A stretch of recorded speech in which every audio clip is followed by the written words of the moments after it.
it's the tongue you've burned. So tune in right now.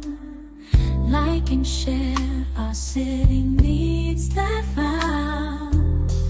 Flint City News got truth to share. When we fight the darkness, we repair. Won't give up, we're standing tall and proud. Voices rising strong, no longer shrouded. Residents deserve what's right and fair.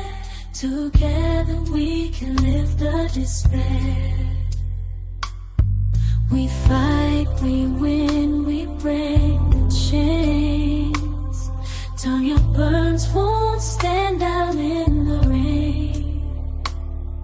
Our city dreams will make them true.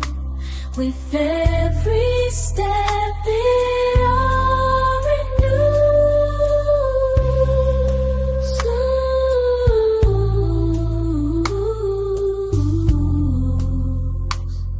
In a step it all renews.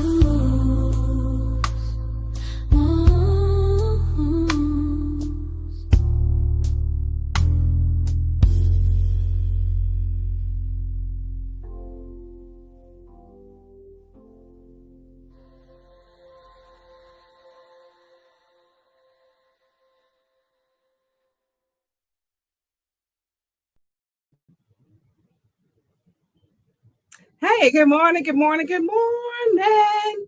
And I got to slide over to the Look, happy Saturday. Wherever you are at, drop in the chat what state, where you're from. And listen, thank y'all for hanging on. Thank you. Look, I got a call that I had to take. And it was, look, it's going to yield some good results later. Good results later. Listen, I appreciate all of y'all giving me your time this morning, Miss J, Nashay. I ain't going. Listen, Randall McGee, St. Louis, Missouri. The Show Me State, Tasha Lynn, Georgia. T. Branch, good morning from Virginia. Let's Charlotte Brown in News and Sports, 704. Good morning. Listen, y'all. Auntie M, good morning. So look, y'all know I can't keep up with the chat. I'm usually always behind. Charge it to my mind and not to my heart. Gutter Black. I just like saying that name too. Good morning. Listen, wherever you are from, put it in the chat. Good morning, Michelle. Michelle, I didn't get that number for you. I didn't get a chance to call, but I'll call you later about that because I'm going to call her personally at home. So look, wherever, Norfolk, Virginia. Listen, I appreciate y'all, give me your time. Do me a favor, click like, share, and subscribe. Help to push this algorithm out because we gonna talk about it. We gonna talk about it today. So do me a favor, click like, share, and subscribe. Why is my chat behind already, y'all? Good morning, Drew. Good morning, Patrick Jean. Good morning, JWC. Good morning, Big Daddy 11. Listen, I appreciate each and every one of you. We got my fellow councilwoman in there, friend, God sister, JWC, the councilwoman, Jerry Winfrey Carter, the senior councilwoman, y'all. She's now the senior councilwoman. She is in here, Reverend Frederick Paul. Listen, y'all, hit the click, like, and share. Good morning, Sheena B. Good morning. Listen, we got a special guest on today, y'all. Y'all know how important having our centers are on, our help, our pastors. We have clergy that does care in our community, and a good friend of mine, he's waiting backstage. I call him and I want, good morning, I ain't going. I don't want anybody to get it. I always call, he's my dude. We are not. It's just he's my bestie. He's my friend. He loves our community. And I just want everybody, he's going to be on St. Mark. Pastor Thompson's going to be on. And I want to give a shout out to Producer Jay. Producer Jay, how are you this morning? Good morning. How are you? I'm here. Y'all know. Producer Producer Jay, what is your excitable moment? I mean, I get there every now and then. Every now and then. Okay, y'all. You're like, good morning. I mean, he's kind of, you know, that meter don't always go. He's kind of monotone, but he on top of things. I could not do this. Let me say, we're gonna get to the part when we say tip the producer, because I could not do this and bring this to any of you without the help of him. He is a significant role in making sure that this podcast is out and it is streamed. Good morning, Gino G, Yvette Bailey. Good morning. Listen, Big Daddy say producer Jay is chill. He is chill. He's really chill. He's really chill. Yeah. But I could not do any of this without him. So when I ask y'all, there we go. Already tipping the producer. Patrick Jing. Look, we off to a good start. Listen. He is he pumped up today actually, because he actually sent a good morning text. I'm like, that was his enthusiasm. Oh, did I freeze up? Yep, you froze for some reason. Oh, I am froze. Can they not hear me at all? We can hear you. We can't. You're freezing. You're froze though. Wow. Okay. Well, we're gonna keep going. I guess maybe to unfreeze. Maybe. Yeah. It's that spotty internet you have over there. Man. Do we have to go out? Can we bring in Pastor Thompson even though they can still hear me? Yeah. Okay. Let's have to turn your camera off and back on.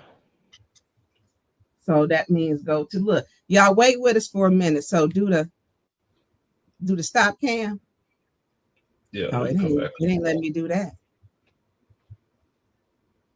Yeah, you might have to leave it off. It might need a minute to catch up. Okay, because it's not even letting me do that. It ain't even letting me mute. Look, y'all put in the chat. My chat need to go out and come back in. So go completely out and come back in. So you'll probably have to let them know, because I can't see even the chat. The chat stops.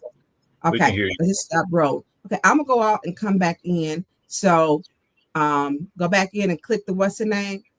Yeah. And that's weird. Okay. All right. I'm gonna do y'all look.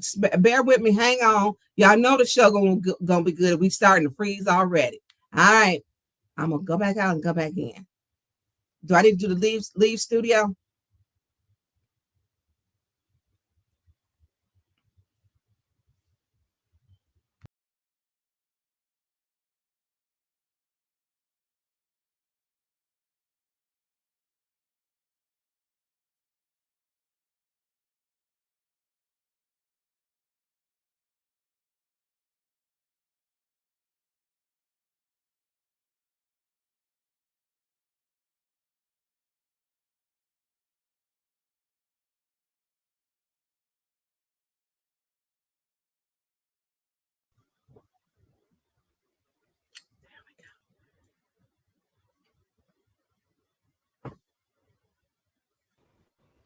All right, we see you. Hey y'all. Hey y'all. Listen. Good morning, Cheryl Hart. Oh, we got some Eagle fans. Look. Okay. Lions ain't make it, so we got to pick another team. Anyways, look, I appreciate y'all being patient with us. I'm excited to have my good friend, the pastor who has said some rooms you don't go in by yourself, a true gentleman, a true servant of the community who loves the Lord. Okay, he loves the Lord. We got Pastor Thompson from St. Mark Missionary Baptist Church. Can we bring him in? Hello. Hey, Pastor. How you doing? I'm good. How are you this morning? I'm doing good this morning. Now, I can't keep you on the whole morning, okay? My reputation, your reputation. Absolutely.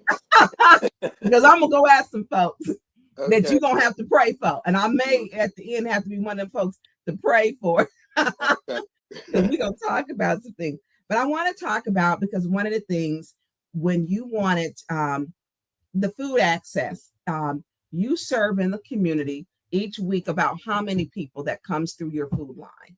400 to 600. 4 to 600. You're on the corner of McClellan and DuPont. I don't know why I be trying to call it Welch all the time, because it's not like I don't know. And so you're on the corner of McClellan and DuPont, and you give a lot of services at your church. Tell the people about yourself first and about the church. Yes, I'm Pastor Kevin Thompson. Service pastor of St. Mark Baptist Church of Flint, and also task force leader of the St. Mark Community Outreach 501c3. And we do a food distribution. We actually have 3 different operations. One is the drive-through, the walk-ups, and also the DoorDash. And that's part of what we do in our outreach ministry. We'll outreach that reach out to the community. And we've been doing it for about 7 years now. Before the water crisis, we started off with water, but we do it every other Wednesday. It depends on how it falls on that particular month or so. So you serve no matter what the weather is. And thank you, Producer Jay. Look, y'all, when I say y'all gonna have to tip my producer, I don't get paid. I can't do this without him. We getting out the work. This is in the winter. This is the other week. And thanks to the video of Arthur Woodson, who is somewhere with influenza A, which he should not be out. And he shouldn't be on live. So this is courtesy of Arthur Woodson's video. And you will see in the background, it's snow on the ground. It's cold, and it's been I think we were almost like below zero wet. The wind chill factor was dangerous. And you see people out there still going through the line. So no matter what the weather is, you still serve. And Producer Jay, can you keep that up, please, while Pastor Thompson keeps talking? So you have three different the DoorDash, you have the DoorDash, the walk up, and then the drive-through. Yeah. And to clarify, because you are a nonprofit, each of your funds that you receive money for, you have to spend that money specifically as to that grant money tells you. You cannot commingle funds. You can't take funds from this over here from mental health and throw it to the food. You can't take it for a intervention program and put it on the food. When you have a nonprofit, you have to spend the money specifically as it is stated, or you lose it. And you put your nonprofit in jeopardy with the state of Michigan. Right. And so we follow all of the rules and the guidelines and the bylaws of our outreach, St. Mark Community Outreach. We don't ever want to be scrutinized by any organization or any higher government or anything, because we want to continue to do what we do for the community. It is working. A lot of people are happy, and it is helping out, especially with grandparents who raise their grandchildren, where they can be able to come through the food line and get more than 5 meats, and bread, and the food is good and not outdated. It's good food. Okay, and I appreciate that. Thank you. And so these are some things which are happening, which are great. And so I do want to talk about the amount of people that you have. And I see we have, and I'm gonna be nice to you because we got an ignorant person in here who be in that food line big and who's homeless, who is talking in the chat. And I'm gonna be nice while you on here, because I'm really not in the mood for anybody's garbage today. Not at all. Absolutely not. Okay. So you serve the community and you do it. What made you want to become a pastor? When did you decide in life that this is what your calling was? I never thought that this would be my calling, and I never really desired it in the beginning until God placed that fire upon me. I was actually called into the ministry in 1994, and then I was church musician, minister of music, played for different churches.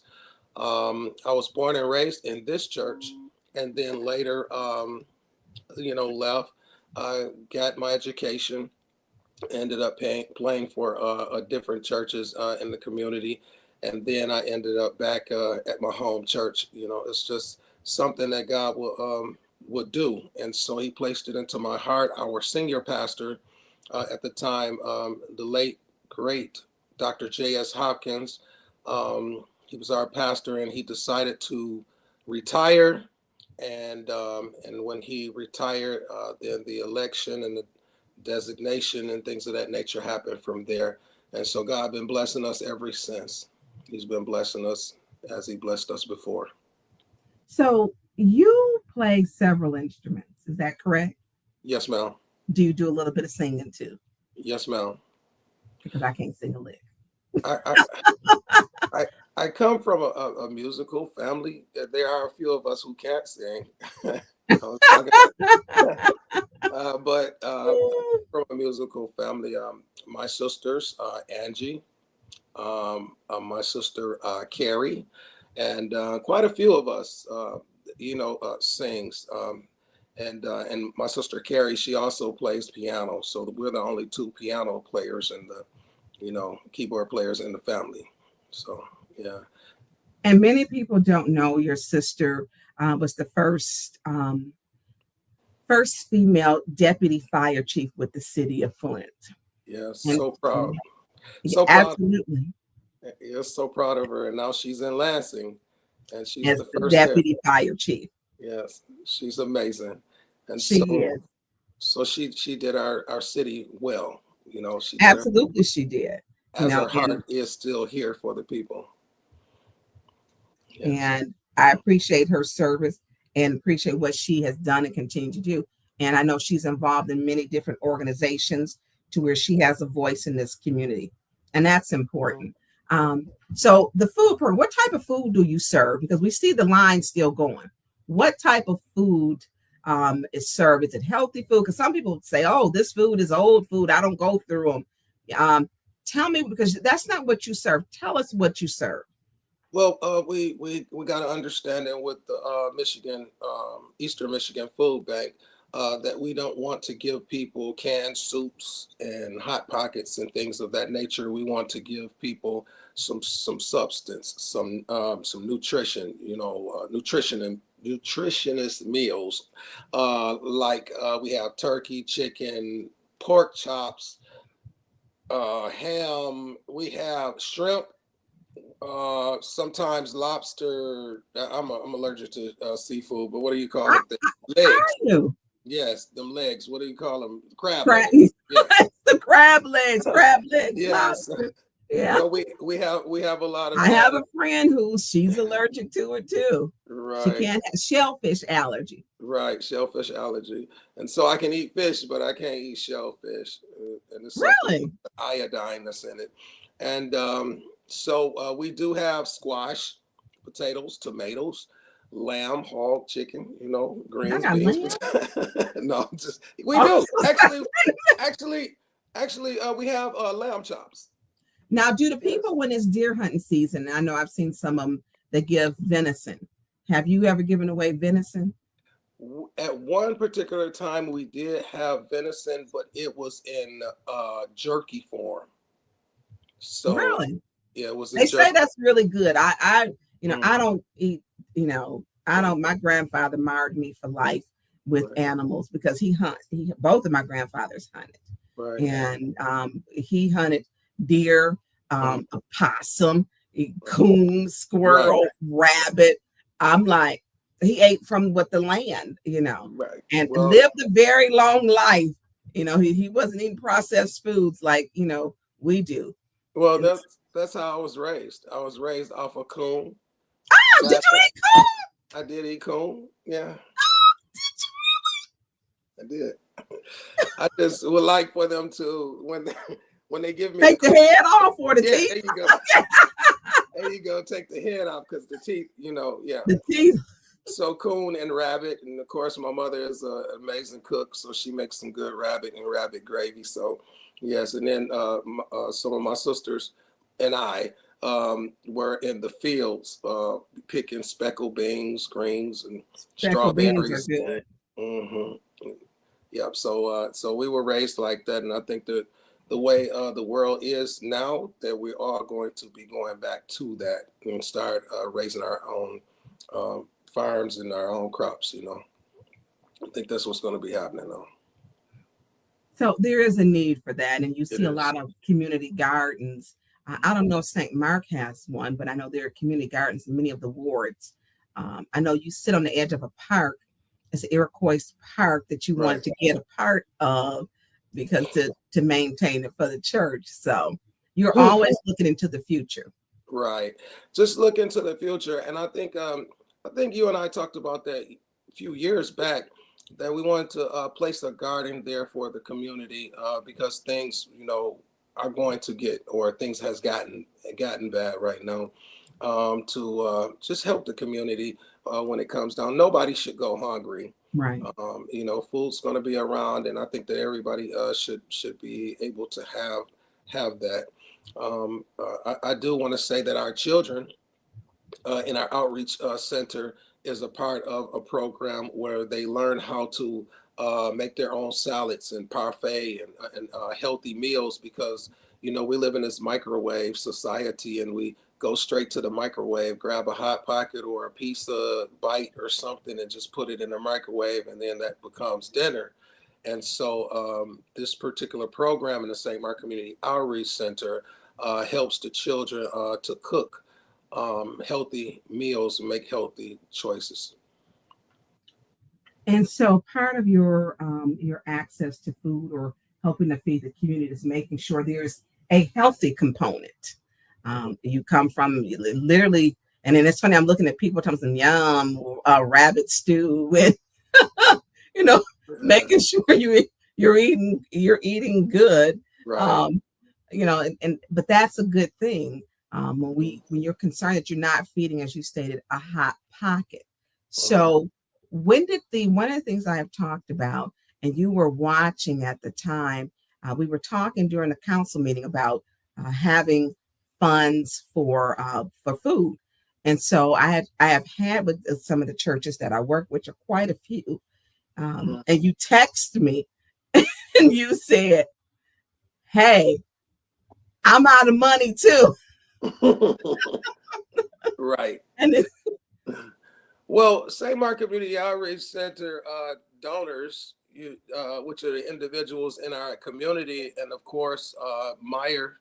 We thank God for Meyer. Meyer's been a great donor. They donate food. They also donate their time for our courtyard there, which is very nice. Especially in the wintertime. Where we relax and talk. Have a good time. But uh, we.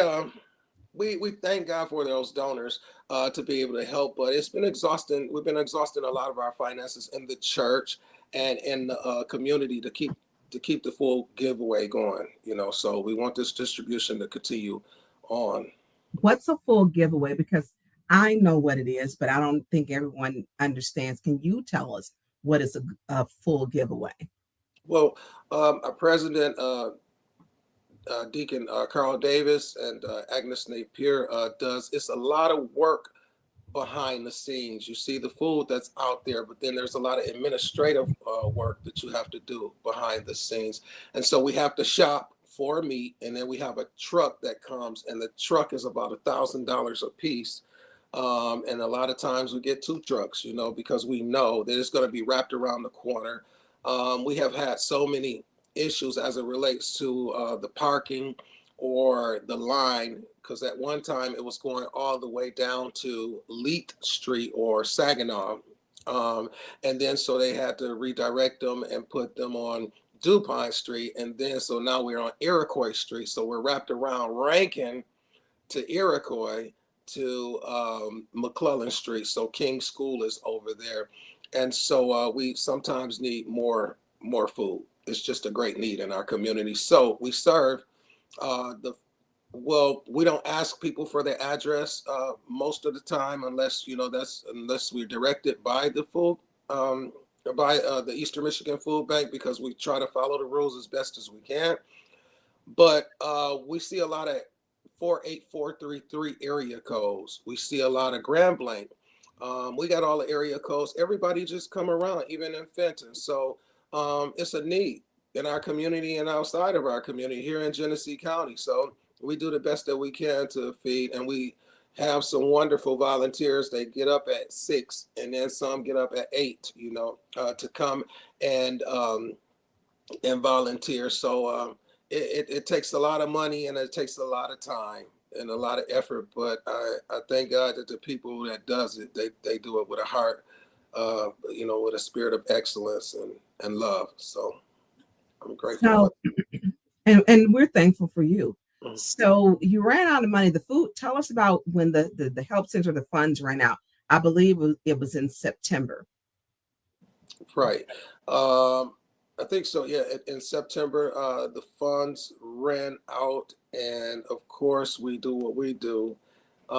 We actually, well, thank you, Councilwoman Burns, for even putting it in the resolution to get it. And I just thought that because of the ward that it was in, and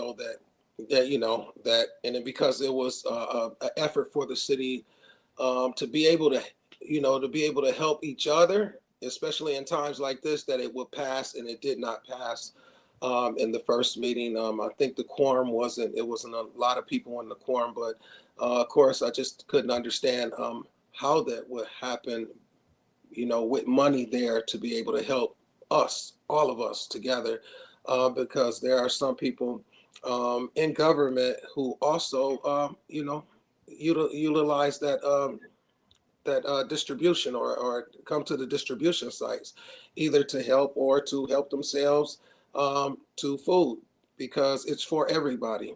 It's for the needy, it's for the greedy, it's from the uttermost, it's to the guttermost.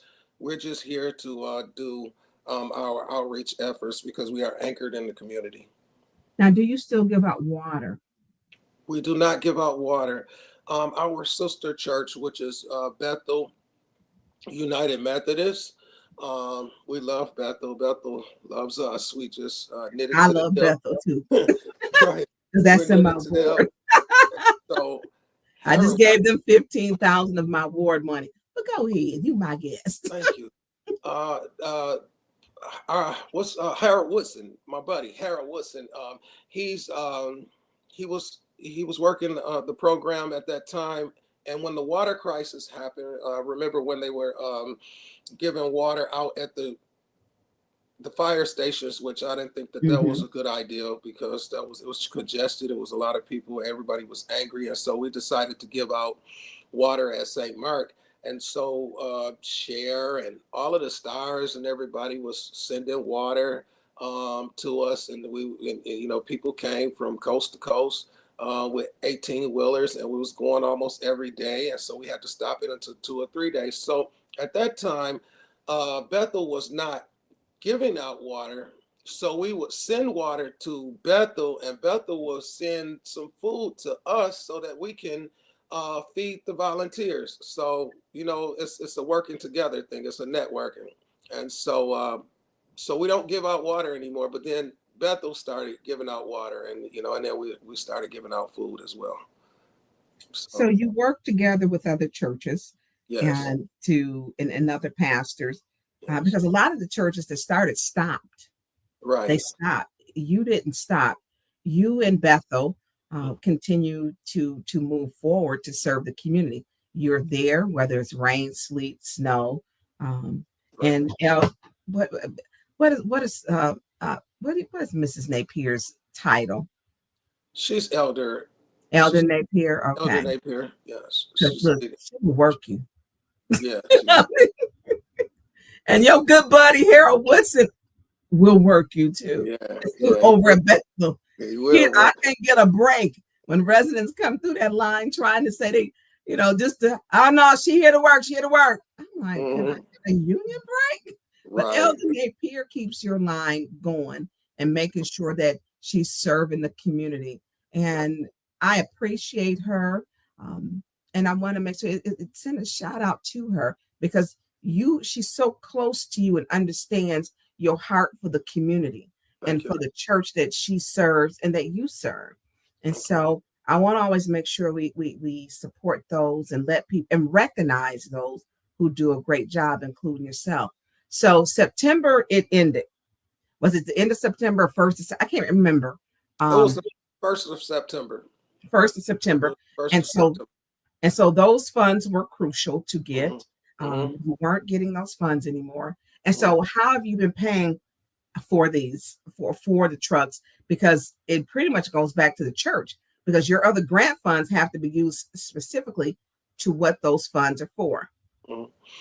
Our donations from our church, donations from our community, but we had sat down with a particular organization, Deacon Davis, myself, and Elder Napier, to try to secure finances for every distribution site in the city of Flint, Mhm. so that it actually fell through, but something happened where they used the money for, I guess, delivery or trucks. So I don't really want to get into that, but we came together so that because when certain distribution sites may not be working or going, then you have St. Mark get slammed, slammed really hard. And because we all get slammed really hard, but we do we do it collectively or network with the different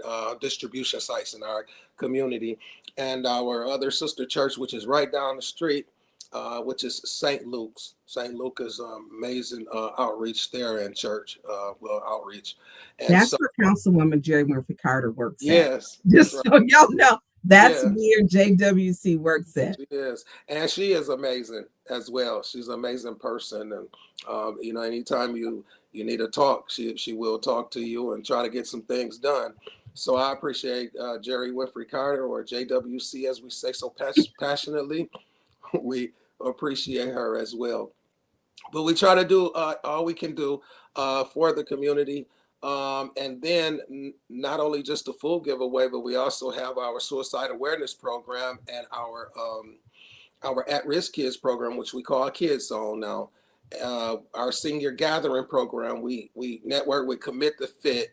They also have some people are bothering me in the community right now because they're saying that we shouldn't have yoga because it's a spiritual thing or whatever. But Really? it's helping, yeah. It's helping our seniors, and they also exercise. They do cheer aerobics and Jeopardy. They play cards and dominoes. What, in the church? Well, we have an outreach center where we enjoy those things, because I believe that we still should be able to enjoy those things and we can remain saved too. But yeah, keep us in your prayers. We also have a free therapy, free therapy So for who can use everybody. this there? So it's for everybody, Yeah, it's for everybody, free, all ages. all ages. And so we continue to do that. And you can come, you can just call 810-777-5197. And Say we that number again. And then if someone can put, you said 810 810, 777-5197. yes, Look, my 519, mind still, I still got my mind, I guess. So, 5197. And if you want to donate to our food distribution, we are at PayPal, St. Mark Community Outreach Center, PayPal, and thank you so much for your tax-free donation, tax deductible donation. So we appreciate you. Thank you, City of Flint. Can I say this? I yes, really want to absolutely. give a shout out on your show to the wonderful City of Flint, Fly City. They have been so amazing. They have been on the social media and talking about it. When they found out that we haven't received $50,000, it's some people who have been donating by way of mail and by way of PayPal. So we appreciate that. Thank you for coming together. And I just hope to see you Monday. Our president and myself and Dick Harold Woodson and probably Pastor Nalo will Nalo be, Hopkins of Bethel yes, Church. of Bethel Church. We will be there Monday. We asking the whole community to come out and support our Hasselbring seniors, and also our St. Mark Community Outreach food giveaway. So, so you're asked, so what you would like to see is have residents come out to support you and speak at council to let people know that there is a need in the community. And the only way we can have effective change is to get involved. So you can step to that podium and, tell them this is what we need you to vote for. You can see in the picture there, the video, you still have people there, people, volunteers that are there. There are people who are still driving through that line, and it is freezing cold. Okay. Freezing cold. And if you look at that top of the roof on the right-hand side, there is snow on the roof, and it is snow on that ground. Yes, and even through the pandemic, they never got given up. We kept going, even when some food distributions stopped. We was hammered. We still continued to give because it was still a need. Even though everything was shut down, there was still a need. And so, and none of us gotten sick. None of us died. God took care of us. His grace was on us. He covered us with his blood, and his angels protected us. And so he's still doing it. Even in this time, we have a lot of things that's going on, like bird flu. I kind of said, I said, if they got the flu, can anybody give the birds their flu or something? Because we need that chicken and we need them eggs. But however, we're going to survive, and we're going to do it together, because together we can make a difference. Absolutely. Absolutely. Yeah. So I do want to say that. So when the resolution came up, these are some of the services, and this is from your community. So St. Mark's Community Outreach Suicide Prevention. You have a licensed therapist on site with free confidential sessions every Wednesday. St. Mark's is involved in the community. I see we have our community outreach with our City of Flint police officer that is there. And so they reside at 815 West McClellan Street, Flint, Michigan, 48504. And so the number is going across the bottom of the scroll. You can see it. For questions, you can reach them at 810-777-5197. So here's the thing, because you always have to have an ask. And the ask is for people to, what do we want the community to do? We need the community to call those council members who voted no, or who weren't there to vote at the time, to vote to support St. Mark's. Because this isn't personal, this is the business. We have about $700,000 that is available to feed the community. And we have council members who vote no, who have voted no, who have turned it down because they make it personal. That to me is inexcusable. It should not be happening. So you don't have to call names, because I put it up as soon as it was done. I may have put it up at the meeting when they said no, but I put it up on my my social media. So Liddell Lewis voted no. You reside in the second ward, and I don't need you to speak on. Let me do it. Candace Machette voted no on feeding the community. We had Judy Priestley voted no on feeding the community to St. Mark's. Leon L. Alameen was not there. So you have all people come through that line, because I've been there. But you are in a predominantly 96% Black part of where St. Mark's is located. And we have Black council people who don't support the effort to feed the community. And it's not that we don't have the money. We have the money. Your organization is in good standing, not only with the state of Michigan, with the city and everything else. You diligently take care, you and your board, of your finances with the city as you take care and fill the gap and bridge the gap in our community. That's just a fact.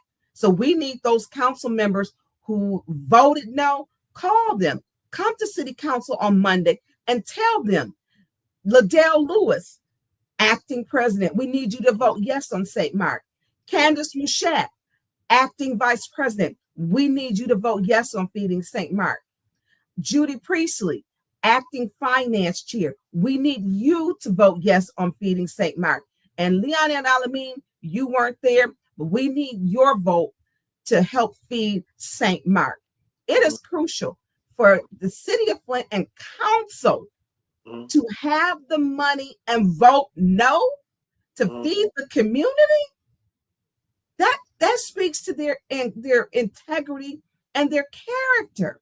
And let's help Bethel, because absolutely.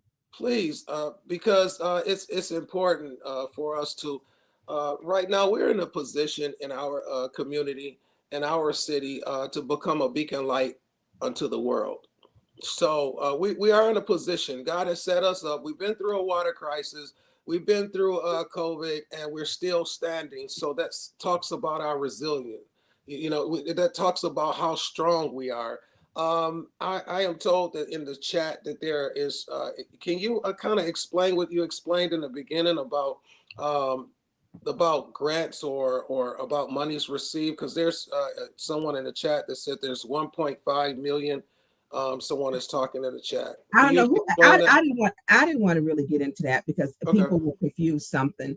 I don't know who put that. I didn't see that comment. But I don't want you to say it because I don't want people to get confused with stuff. Yeah. And when you put too much out there, people will get confused. Right now, for money for food access, because when you have a nonprofit, you have to spend that money on a nonprofit.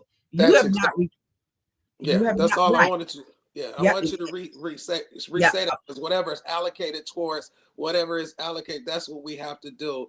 And so when it comes down to the food distribution, we operate off of strictly donations. When it comes down to that, the other operation is the other operation for the outreach center. And so with that being said, St. Mark Community Outreach is presenting on the 15th of February, if I can, at 10 a.m. to 3 p.m. We're honoring the past and embracing the future. We're having our Black History program. We're going to be feeding from 10 a.m. To 3 p.m. on February 15th. It's our Black History program. We're going to have artifacts, a museum. We're going to have artwork from the kids, our children program that we have every Tuesdays and Wednesdays, our tutorial program. We teach children how to write in cursive. We teach them time. We teach them Black history, which is our history or American history. And we teach them how to cook home, have home cooked meals. And we're going to have some community conversation. It's for everybody. And it's free. So when you come, we may have some food that you never had before, like maybe a pig ear or so. So don't. What? But we're gonna have some good food. We're gonna have some good food. You're not gonna be having meat surprise, are you? Like squirrel a la duck? No, we're good. We're gonna have some good food. But last year we did have like pig ears, and we explained how the Black history of how we made a meal and how our parents were like chemists, and you came together and made what they called tea cakes and things of that nature. So we have educated the people on where we come from, so we'll know where we're going. Yeah, because in our culture, we wasted no parts of the hog. We had chitlins, pig feet, pig ears. Right. I mean, there as was Daddy, as Daddy would say, from the rooter to the tutor, right? From the rooter to the tutor. Right. You are absolutely right. And so we wasted no part. Matter of fact, my mama had her caregiver making pig feet and greens. I'm like, I don't think that's what the caregiver is supposed to do, but she was over there doing some pig feet and greens. Yeah. I won't make them. I won't make them for her. I'm like, you have got diabetes. You can't have that no more. And so she do what she want to do. She does what she wants to do. So what we need is for people to come to support St. Mark Church. Speak to the council people. Tell those council members, Liddell Lewis, Candace Michette, Judy Priestley, Leon L. Alameen, that we need them to support you in your efforts in St. Mark to feed the community. You serve how many people per week? Every other week? 400 to 600 people. So we're going to say 600, 1,200 people per month. And depending on the other facilities, if they have food, your numbers can be higher. Right. They can be higher. We know that the price of eggs, thank God I'm allergic to eggs now. And as we know that our food, we know that with the ice, and I'm going to tell y'all, with ice, my son is a truck driver. and he's out of Illinois, and he said, "Mom, there's nobody to come to work." And so one of his runs is salads, which is food, where they do food, and he takes it to Pennsylvania and different, Kentucky, and he says, "We don't have anybody to load the trucks because ICE and the people, they're scared, whether they're documented or undocumented, they're scared to come to work, and they just don't." And he says, "Mom," he says, like 60%. He said, I took, two vacation days. So this is affecting us, and it's going to affect our food. It's going to affect our food prices also. So this is coming. So you're probably going to see a push in that, because I'm saying my son will call me. Stephanie calls him her spirit child because he's the 29-year-old, and he says they're not coming to work. And so when they're not coming to work, food gets, the price goes up. It's passed on like the tariffs, because that food is there rotting. It'll rot in the fields. It'll rot in it's shipping containers. And so food's going to go up. It's going to. And so you're probably going to see, along with the other centers that know, because you served us during COVID when people were scared to get out. People were scared. People were dying during COVID-19. Let's just put it the way it is.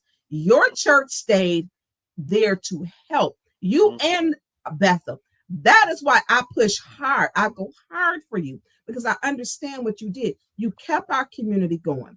You didn't stop. You did what you had to do. You stayed prayed up to continue to work for the community.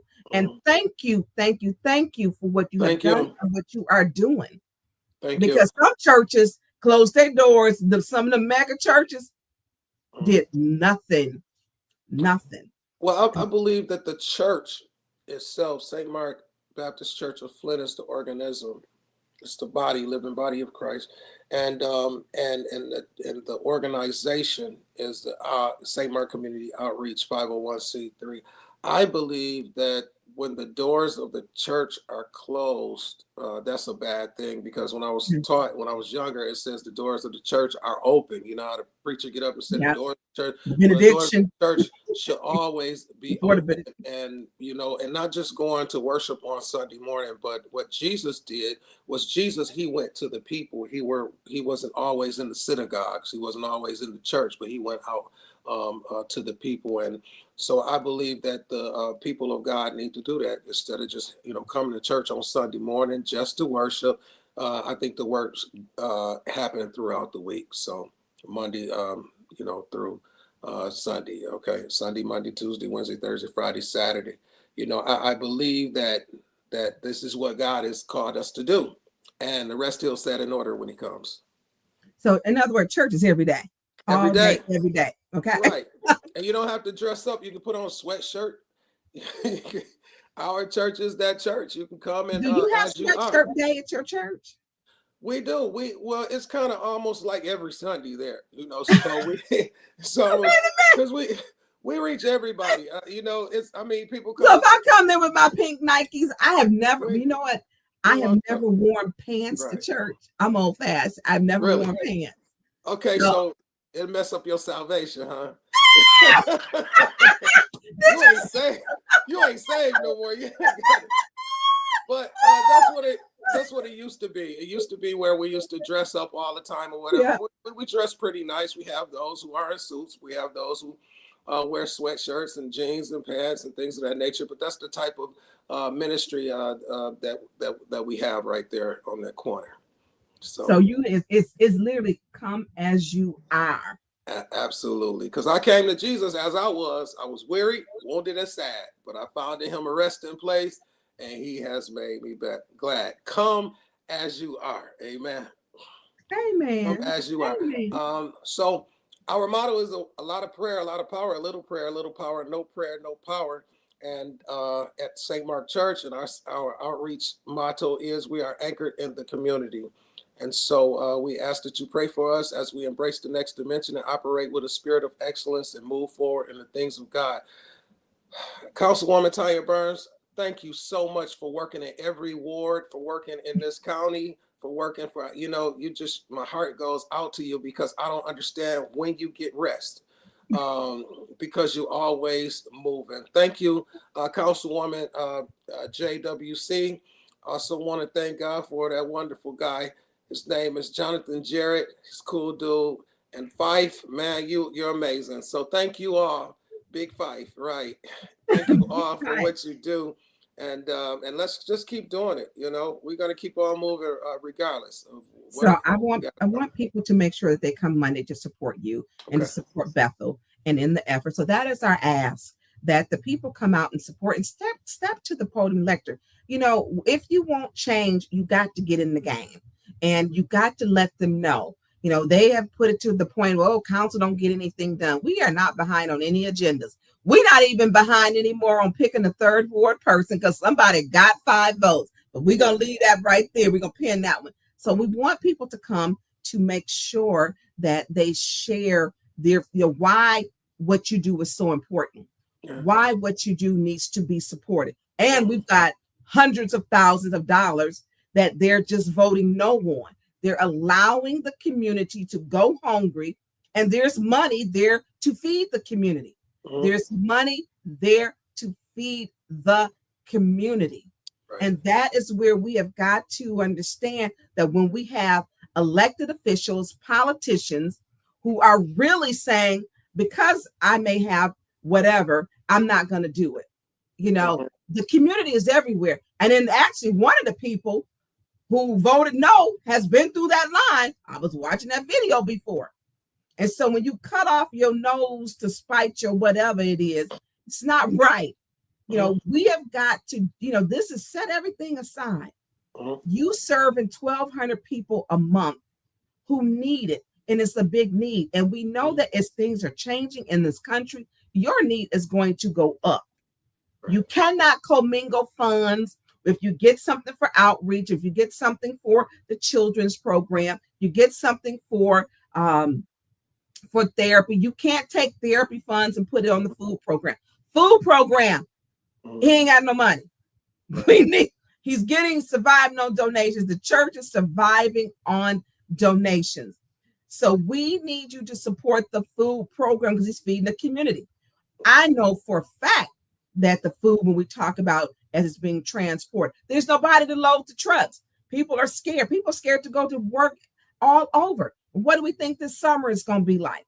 I must say this. A lot of, I didn't mean to cut you off. I'm sorry. No, go ahead.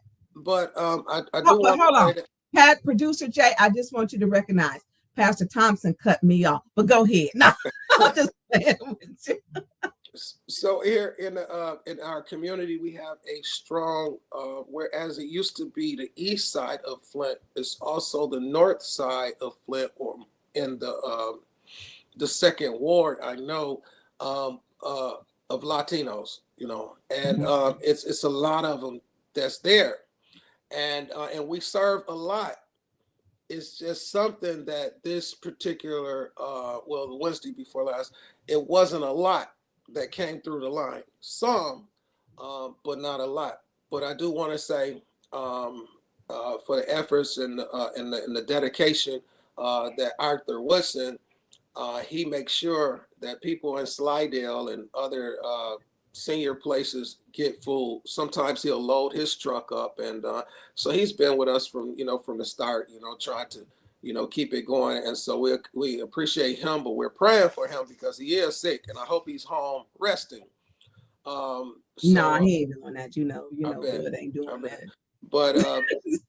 But he wasn't with us Wednesday, but he made sure that the people, that the volunteers, he made sure that those volunteers came to volunteer.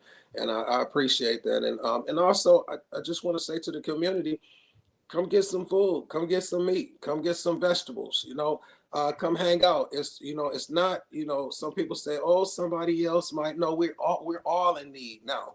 So we have to help each other. And now we have a class that's starting where we're learning how to can food. So, because it's a need for it. So, it absolutely is. It's a smart thing to do that. So I want to tell you, thank you. And Pastor Thompson, I was going to have you on for like 15 minutes and we went way over. Did we go over? Okay. Yeah, we did. I got to go to the barber shop. I Yeah, got look, salt and pepper going on right here. listen, Pastor Thompson, and look, you look perfectly fine. Okay, you're a Thank you. good-looking man. You are a God-fearing man. So you look perfectly fine. You Thank you. do. You do. You know, Keep me in your prayers. Can I give a shout out to my daughter? My daughter hit the winning shot. She hit the winning shot last night. A What's your daughter's three-pointer. name? Her name is Lyric Thompson at Thomasville High School in Alabama. Thomasville High School. She hit the winning shot in her sub regional championship. So she's headed to the regionals. So Well, congratulations. that's And good. if Yeah. people don't know, the pastor got 3 children. This is your youngest daughter. Oh, and yes. she's in Alabama. Kevin, And I love to see black men Kevin. talking about their kids. Yeah, Kevin, my oldest, Kevon, and Lyric. They're amazing. They keep me on my And he's proud, y'all. He is. Look, I'm gonna give a shout out to my daughter, Lyric. Lyric, we're giving you a shout out. Congratulations. Keep up the good work. Your dad is proud of you, as he should be, as we are grateful for you serving in our community.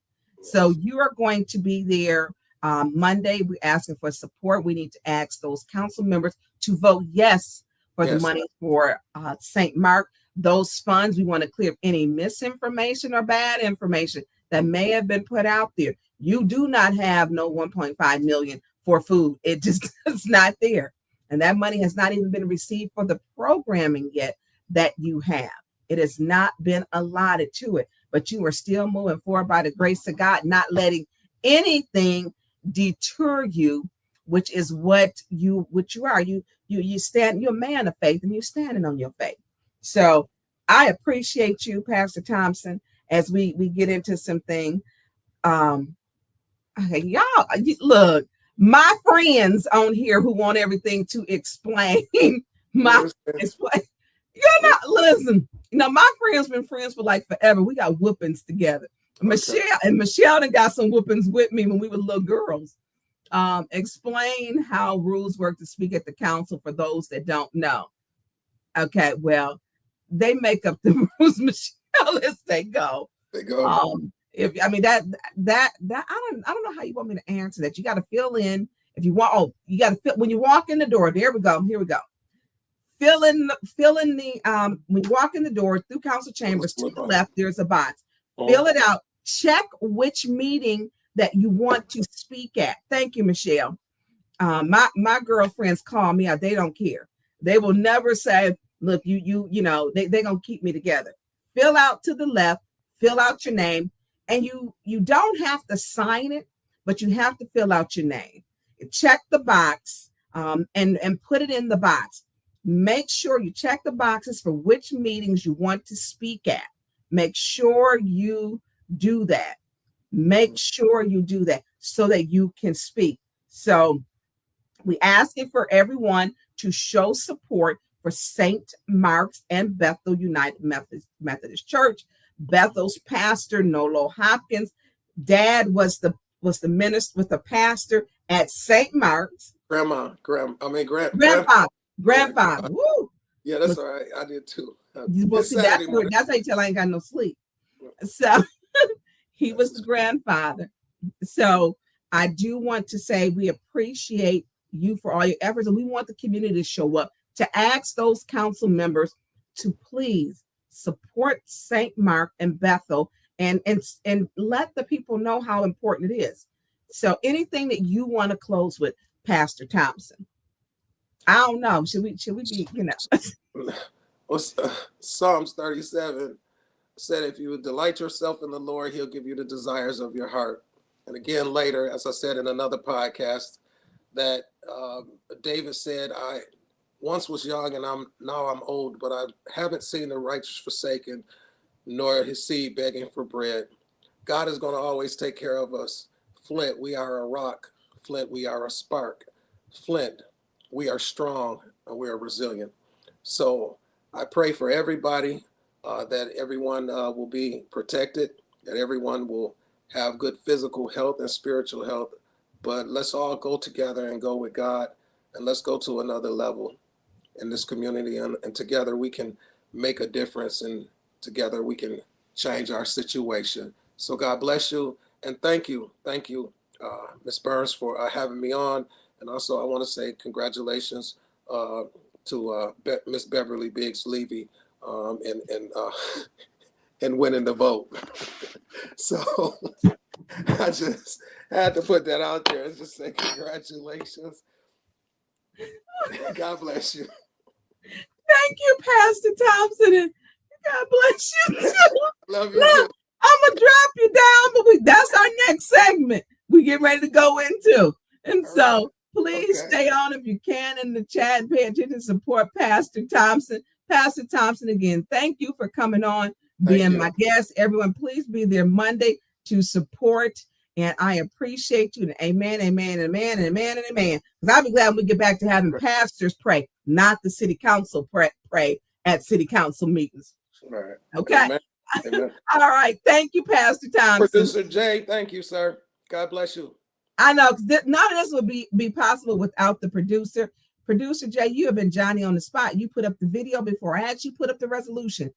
I appreciate what he does to make sure that our efforts for Flint is done correctly and it is done timely. Thank you, Producer Jay. You that guy. Thank you, Pastor Thompson. Enjoy the rest of your Saturday. See you. Too. So listen, if you could click like, share, subscribe, and then if you could donate, Producer Jay, put up the tip button or the donate. These shows are brought to you because of I could not do them to give the information because we don't have the news who is reporting what is going out, and that is factual. It is important that we know as we work for the community. So please kindly donate to Cash App, $ Producer J 1987. Asking you to please donate. It can be $5, $10, $20, $50, $100. It could be $1,000.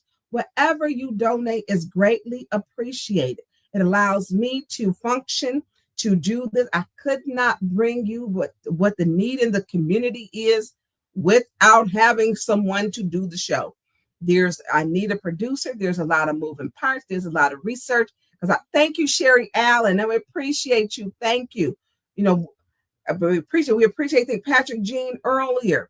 And so we appreciate it because it allows us to move and to give you the information you haven't seen on any of the news stations that, this money was denied for St. Mark or, for Bethel. This hasn't been on here. So we need the community to support the community. Again, in order for me to get this to you, I do this show. I don't get paid. $0 of those dollars, $0 of anything goes to me. They're not going to have me up in court like they did Eric Mays about some Cash App. No. You won't be doing that one. Not mine. I take $0 from it, as I've never taken any of the funds from it. And I appreciate it. The boss said maybe they will put it up. The boss said they have a PayPal. Woodrow Green, I have you. If he hasn't, he can put it up. I just want people to know it is when I decided when I switched platforms, when I went to bed, Producer Jay sent me an inbox. I've never met him. He's like, no, we have to keep your show going. I've told this story. I had the pastor in Chicago send me 6 songs. I had Sheena Beckton send me some social media flyers. I had people from all over send me stuff to say, keep the show going. This podcast is people and community driven. It is community funded. It is community driven. It is for the people. And it's not just from here. I was on, I think it's Google Meet. I don't remember what Google Meet. And I like to hear what other people's ideas are, because the one thing is true. People say, oh, we only want people. There are people who only want the locals. I don't believe in that, because you are Black no matter where you go. I'm Black in California. I'm Black in New York. I'm Black in Georgia. I'm Black in Tennessee. I'm Black wherever I go. I'm Black even if I'm in Wyoming. And so it doesn't matter. What I appreciate is the input from people no matter where we at. Everyone's not going to agree with me. And I'm not going to agree with everyone, but what we do have to agree is to be respectful to each other. We don't have to agree with certain things. And sometimes you have to say, we have to agree to disagree. And I truly believe in that. So I appreciate those who support us. I didn't see Denver, Colorado in here, St. Louis, Missouri. And if I didn't shout it out, I it's because I can't keep it with the chat, y'all. I cannot. I cannot keep it with the chat, but wherever you are from, I appreciate it. I appreciate your input. And I always say, when we talk about the March on Washington, people came from everywhere in the United States. And it is still the biggest march of protest that was actually on Washington. And if you haven't seen it, it's Black History Month. Watch the Byron Rustin movie. It's on Netflix. You will love it. Byron Rustin. You will love it. Okay. So the third ward C, Producer Jay, are you on there? Yep, let's go. So we're moving on. So listen, Wednesday's council meeting, we were mandated by, and let's put up the first what we were mandated by to go to court. You know, we went to court. We were secluded into 4 rooms, into 2. I was in the room with Jerry Winfrey Carter. Dennis and Jonathan were in the room together. JWC did crossword puzzles. I did word searches, and we had our computers doing other work. So we had been received, like I say, a court order. And so we were there. So one of the things that the court order stated is that we have got to come to a decision, and a decision means we had to come to 5 votes. How do we get to those 5 votes? And Producer Jay, I thought I sent that to you, but I don't think, oh yeah, I did. Here it goes. So how do we get to the 5 votes? And so that was something that I just sent you back at the top. That is what we had to go to court for. So the Ethics and Accountability Board took the Flint City Council to court because we did not pick within 30 days a third ward person. That was the claim. They used the Kendall Williams firm, and then they split council into 2 separate groups. So you had Liddell Lewis, Candace Machad, Judy Priestley, Leon Alameen were all represented by attorney Barry Wolf. Then they put Dennis Pfeiffer, Jerry Winfrey Carter, Jonathan Jarrett, and myself. We were represented by Michael Giltner in another firm. So the taxpayers have paid for 3 firms, and the 3 firms, so the taxpayers were 50, 60,000, who knows? It's been a lot because they look, yeah, we still in court.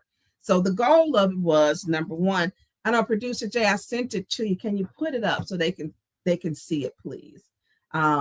We were given a special master. The special master is retired Judge Celeste Bell, and Judge Celeste Bell was over trying to help us reach an agreement to pick a person with 5 votes.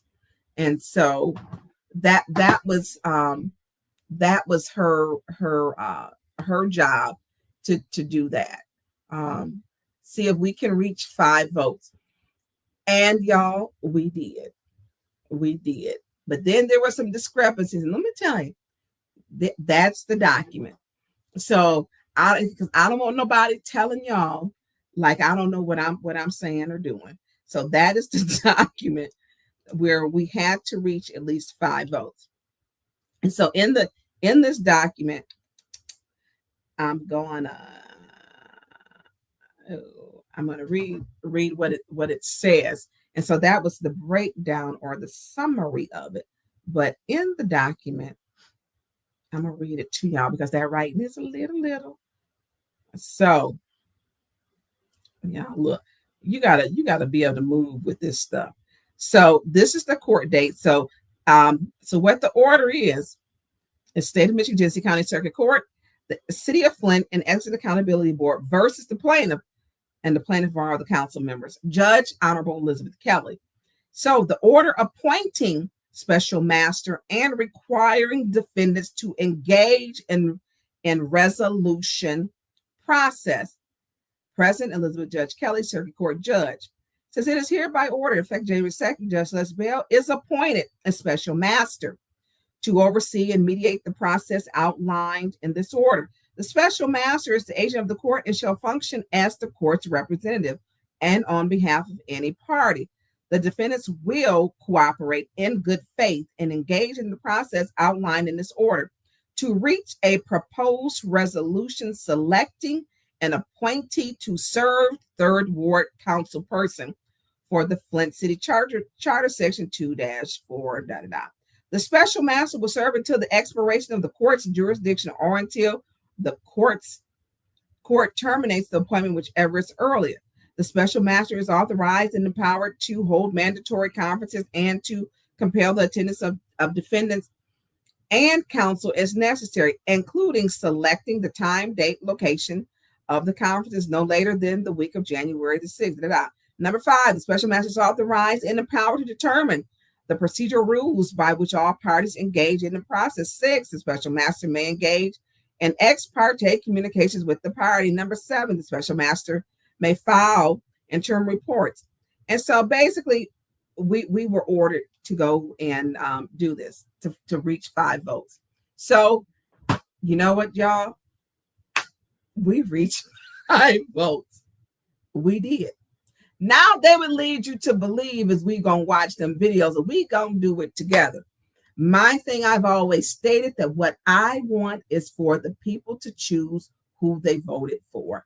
I have always said that my remedy was have an election, my remedy, what I felt should be done was have an election sooner than the May, August as to remedy this. That is what I wanted to be done. I want the people to be able to choose who they want because this whole process has been tainted. We did not continue that process as we were supposed to. One of the things with intervention was through, thank you, Attorney Terry Johnson and Tom Lambert, who gave us, who are my attorneys, who said, hey, this process, you guys are behind doors deliberating, you got a violation of the Open Meetings Act. And the case Booth Media versus Wyoming City Council is what we presented to the judge. Now they will lead you to believe, oh, that's not why the judge, and shame on Judy Priestley. I'm really sick and tired of her because that is why we are not in there, because it was going to go to court. It was going to go. And why it stopped is because the Booth versus Wyoming. So she needs to stop with her nonsense and her fuzzy sweaters. And so, because thank you, Producer Jay, Booth versus Wyoming City Council, where they were circumventing by meeting and deliberating separately to arrive at a decision and violation and not doing it before the public. And so this is a very good case. And this case was sent, we gave it to our attorney, Michael Giltner. He says, well, this presents a problem. We gave it to the special masters. He says, oh, this is a problem. Next thing we know, the judge says, hey, you're not going to be in trouble underneath it because I ordered you, but we can still be sued. So we would still be in there if it wasn't for this. So Judy Priestley needs to stop her nonsense and tell us where she got the cash for that kitchen. So we gonna move on. I want to see her checkbook to show where she saved. So let's move on past that. So we know for a fact that this case, if without it, we would still be there. So, so we were there. We had, it was a council special meeting, 4:45 p.m. right before the regular council meeting. We were supposed to be 30 rounds. We could have sessions to it. We could describe why we voted, why we were voting for people. And there were people who said, why did you describe what you're voting for and who you vote? For me, I have to look at what the people say. I cannot vote or elect someone in that office, but I can select someone to fill that seat. But I want to know what the people want because the people are the one who speak. We had all kinds of problems with the third ward precinct. I think it was at precinct 10, big issue. But they were working off of 2 maps. The county was working off a different map from the city. There were some people who didn't receive the third ward was on the ballot. There was a whole lot that was wrong with that. But what we do know is that 589 people did show up who voted for Beverly Biggs. We have 548 people who voted for AC Dumas. Those are the top 2 vote getters. And so when we talk about this, we have to look at that. And for me, I gauge that because that gives me an indication on who would they likely to have in that seat for those who did participate in the voting process. The state of Michigan never said, and it's down there at the bottom, thank you, 589 Beverly Biggs, 548 AC Dumas. The state of Michigan never said that they would not certify that. What the state of Michigan said was for the city to refer to their own attorneys. I don't agree with this and I've been consistent with this. We had a death in Burton and with Tim Sneller, an untimely death. And so when he passed away, they opened up for a week for write-ins, and then they just took him off the ballot and they went on and certified that race. I wish this had been done. But we see they keep robbing the people of what the people's choice is. They didn't choose the number 1 person. They didn't choose the number 2 person. And now you have got 4 people running for this seat. And you have it's not the same 4 who is in the selection process and the election process do not have the same people. They do. It's not the same people. Kerry Nelson is not running for the 3rd ward seat. He's not running. So what happened when we started voting? It got really interesting. But what I do know, the news was there. And I'm going to give Channel 12 this. They did a good job on this.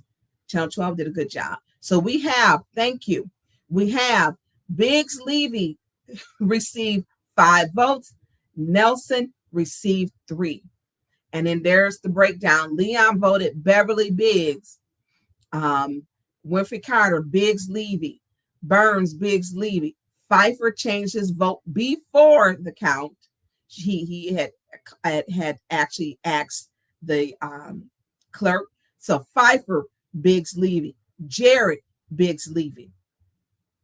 Biggs Levy did receive 5 votes. Nelson received 3, and the news caught it. So we're going to play both of those news stations because they were there. We didn't get it wrong, and the news didn't get it wrong. And this is going to be filed in court coming on Monday, I believe. So can we play the first one, TV 12, please? Will appoint a candidate into the vacant 3rd ward seat. But there was a moment where technically there was a winner before the council debated on rules regarding changing votes. Tiffany Maddox was at tonight's meeting and has more on the discrepancy. Tiffany.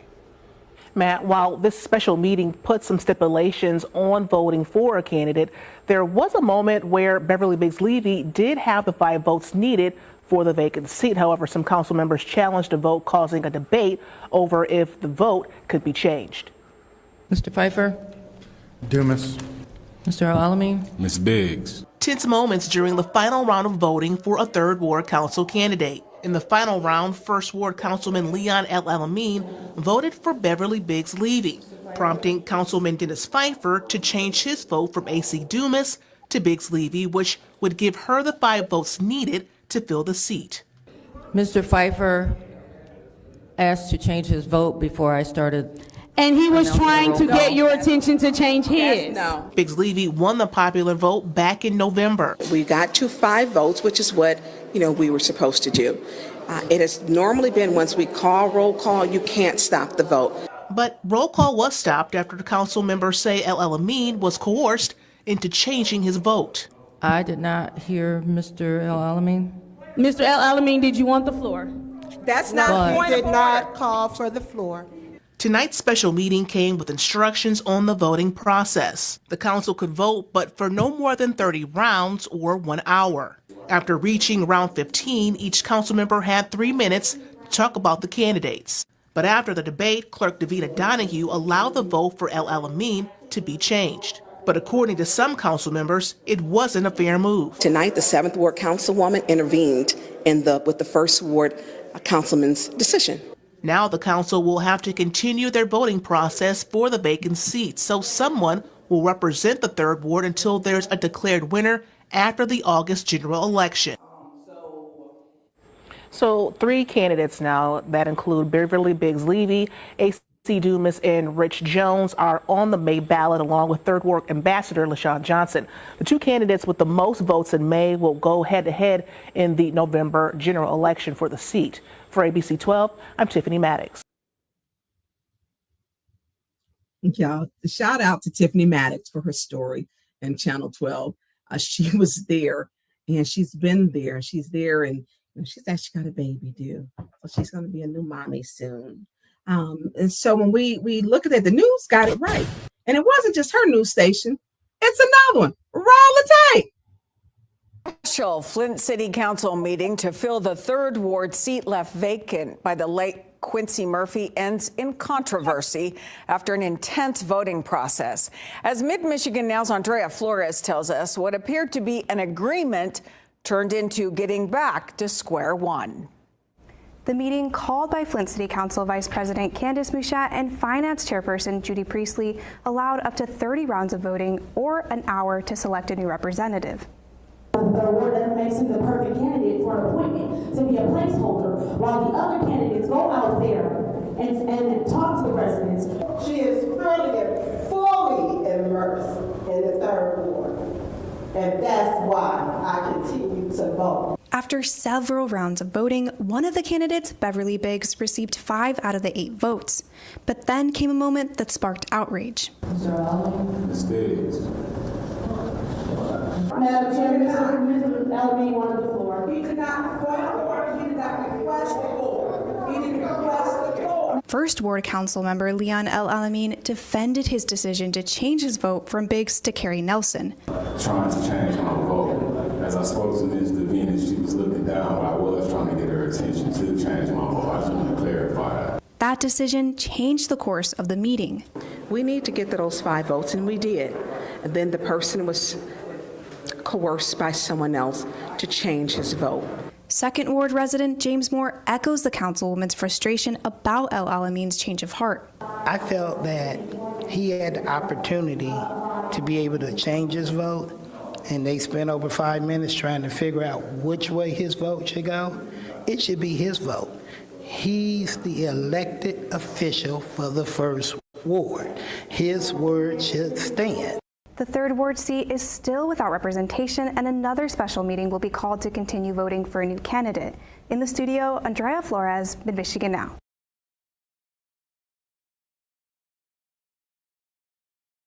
Time. The news didn't get it wrong. The news did not get it wrong. They were there, those 2 news stations, 2 separate news stations. They got it right. They got it right. And who didn't get it right, in my opinion, the city of Flint.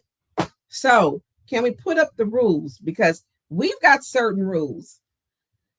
So actually, yeah, if you got I think I sent those to you. I know it. Thank you. So we got rule 9.5. And so we're going to play the video. We're going to watch this again, y'all, because people are trying to say what you didn't hear or whatever. The point is, he never gestured to get the clerk. Never. He never did it. We was looking right at him. Pfeiffer played chess on him. Pfeiffer knew he didn't know what was going on. He thought, and he would throw out people's names. He's thrown out the one other 2 other people, but when he threw out Bev's name and said Beverly Biggs, it actually didn't get caught. I don't think they noticed until the audience, the residents there they alarmed, they made them, take notice. But when we look at it, number 1, you got to look at rule 9.5, 6, and 7. Rule number 9.5, interruption of votes. The vote was interrupted. And the vote was interrupted. It says interruption of votes. Interruptions during the taking of a vote are permitted only before any member has actually voted, or unless it sometimes occurs in ballot voting, other issues being transacted. He never got the attention of the clerk. Also, there shouldn't have been 9.6, rules against explanation by members during voting. We were voting. Candace she took the floor. She didn't ask for the floor. And then she had discussion. We were past discussion. Says rules against explanation by members during voting. A member has no right to explain his vote during voting, which would be the same as debate at such time. Candace had no business intervening and explaining on behalf of Leon as if she was his Nancy Grace. We didn't need her to be Nancy Grace explaining for him. He is a grown man elected to that seat to serve in the first ward who did not ask for that seat. Davina don't sit across the room from him. She sits next to him directly. Madam Chair, I need the floor. He didn't cut that mic on, and pay attention because we're going to play the video. The mic he never cut on to say, you cut your mic on. They doing all this, and I'm going to call it what is lying. Lying is what they're doing. I'm not going to say untruth. They lying, just lying. He didn't cut the mic on. He didn't do it. It didn't happen. And so when we look at, and then 9.7, changing one's vote. A member has a right to change his vote up to the time that the result is announced by the chair. A request to change a vote after the chair's announcement requires the unanimous consent of the body. We didn't do that. They had a whole second discussion after the vote. Beverly arrived at 5 votes. What we were supposed to do with the special master, which I showed you, was reach 5 votes. We reached 5 votes. We are technically still, to go to court, to where last week our attorneys had to go to give an update to make sure, as she stated, we weren't doing any shenanigans. Well, Judge Elizabeth Kelly, they have got a whole lot of shenanigans going on. A whole lot of shenanigans going on, period. And so we're going back. We reached our 5. That was what the purpose of the special master was to reach 5 votes. There was a hearing last week. What is going on? Is council still working on reaching their 5 votes? Yes, they are. Are they moving forward? Yes, they are. Are they having any shenanigans? No, ma'am. They move forward. Well, Judge Kelly, we got all kind of shenanigans. They broke all kind of rules. So we're going to play. I'm going to put this up. Put this up for Deacon A.C. Dumas. He wrote a whole paragraph. Oh, he did. He's in the chat. Deacon Dumas received the second most votes at 548 in the election, and he did campaign, got out there and knocked doors, along with Beverly Biggs Levy. And he said very graciously, I congratulated Miss Biggs Levy after the vote. I did hear the first word councilman vote for Biggs Levy. Character still matters. A lot of injustices are happening in the Flint City Clerk's office. Say it again. Thank you, Deacon Dumas, because character does matter. It does. And so I didn't appreciate Judy Priestley, who clearly doesn't follow the charter. And I still want to know how she paid cash for that kitchen. And 6 weeks before, she borrowed $600 from Trevor to pay for it. But then right after that Ashley Capital, she had money, and she always got something to say. She's going to quit talking and being disrespectful. Now, she made some comments about 2 Black men, and one of them I really don't care for at this point. But I didn't appreciate her remarks that she said. I did not. And when you say to someone, you don't understand the rules, and part of our rules is decorum. She had no decorum. She's threatened to castrate someone. She has yelled before. She has continued to break quorum before. She chairs terrible meetings. Our meetings used to be terrible. They were dumpster fires. But we're going to watch this together. So I want you to know, I read off those rules. 9.5, interruption of votes. 9.6, rules against explanation of members during a vote. And 9.7, changing one's vote. I want you guys to, ladies and gentlemen and people, pay attention to what is happening. So I always go back. Let's read the rules. Look, it's in the rules, y'all. It's in the rules. So, Producer Jay, can you roll the tape at the point? I think it's at 1 hour and 15. I want to tell you, thank you, Patrick Jean, for getting that to me without me having to go back. So, Pookie Pie.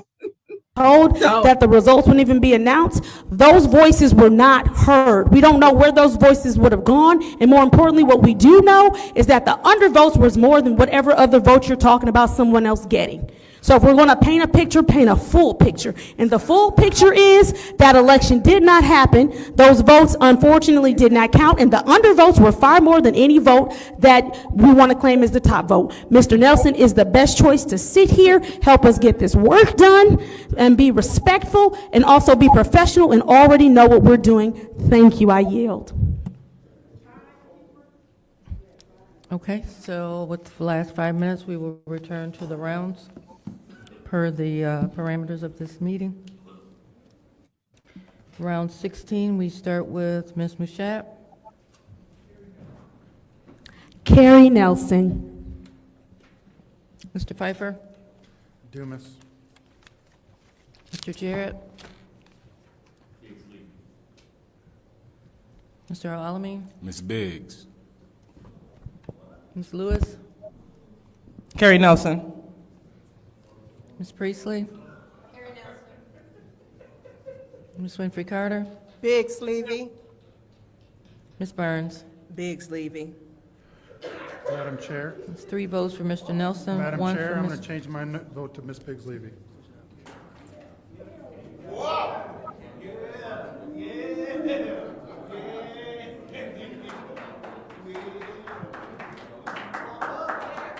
That's 3 votes. She's up. You wanted the floor. A point of order. She's starting to call the vote. You cannot stop at that point. Mr. Alamin wanted the floor. Point of order. Point of order. She is actually roll calling the vote. You can't stop it at that point. Madam Chair, cannot. Mr. Alamin wanted the floor. He did not, point of order, he did not request the floor. He didn't request the floor. Madam Chair, She you had weren't- already started. Madam Clerk, you weren't looking He up. didn't ask for the floor. He did not request. He did not request the floor. He did not. I did not hear Mr. Al-Alamin. Mr. Alamin, did you want the floor? That's not But- a point He of did not order. call for the floor. That's not how it goes.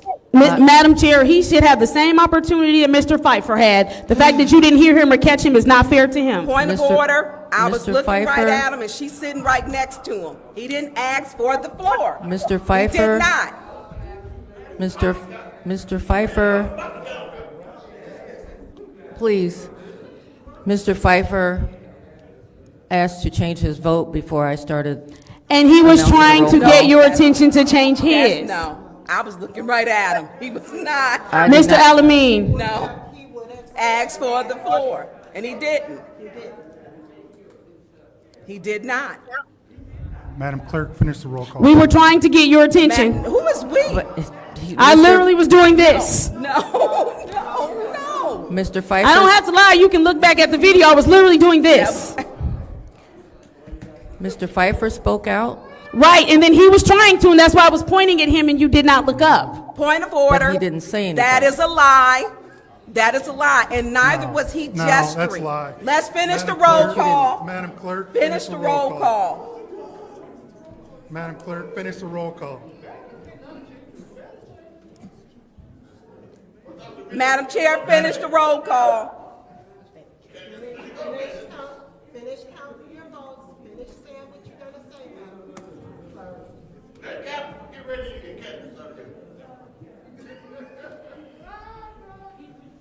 He never even looked He at never the even clerk. looked. We were looking. That is a blatant Never lie. even looked at the clerk. Neither was she gesturing him. That is another blatant lie. No. And she sits right next to him. No. You start the roll call. You cannot interrupt. You're calling what the votes were. Madam Clerk, you were doing the roll call. Madam Clerk, you were doing the roll call. He didn't even look. He didn't say nothing. He didn't gesture.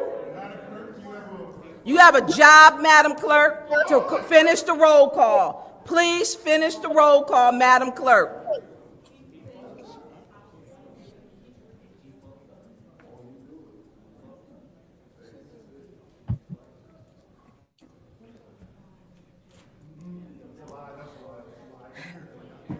Madam Chair, they realized they made a mistake. That's not our fault. Let's finish as we need to proceed.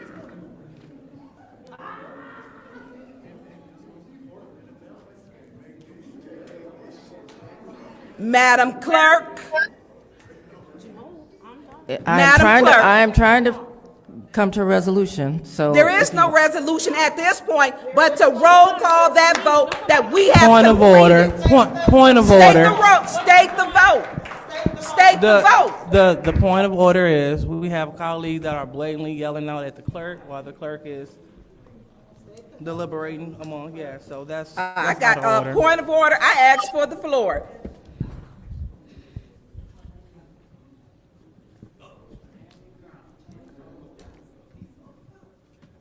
The council rules state that you can change your vote up until this roll starts. The roll started. Exactly.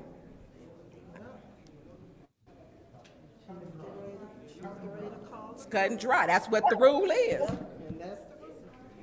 Rule is up until then. She was calling and stating the vote. Up until then, you can change it. After that, you cannot. I don't have my council rules. You got yours?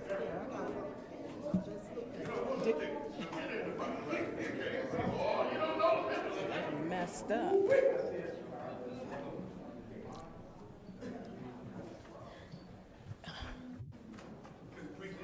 Just hold on.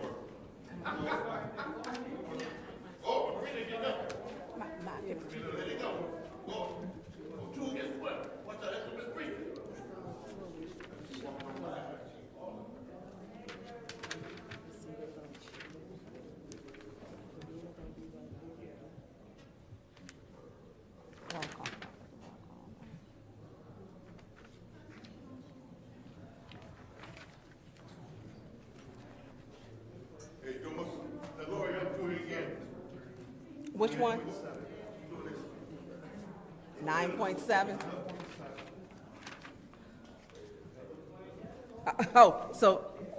She's not in her seat. So Rule 9.7 states changing one's vote. A member has the right to change his vote up to the time. Councilwoman Burns, you do not have the floor. You do not have the floor. You didn't say point of order either way. You do not have the floor. Point of order. We are. Thank you. Okay, Thank so you, Councilman Pfeiffer. We can talk, so I don't need the floor. So Rule 9.7. Actually, you cannot because you're still out of order because you cannot. You cannot. Council being at ease means council can't use these mics. You cannot. Where does it say you can't use the mics and the mics are on? Show me that rule. Councilwoman Burns. 9.7. Councilwoman Burns, you are out of order. Has a right to change you do not have the floor. Up to the time the result is announced by the chair. And the results were not announced. You do not have the floor. No, she did not. You do not have the floor. Yes, she did. Roll the video back.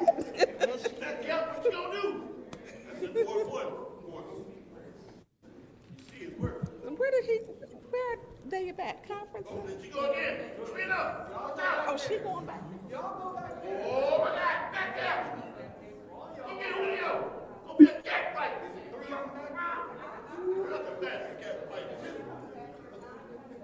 Go get Julio.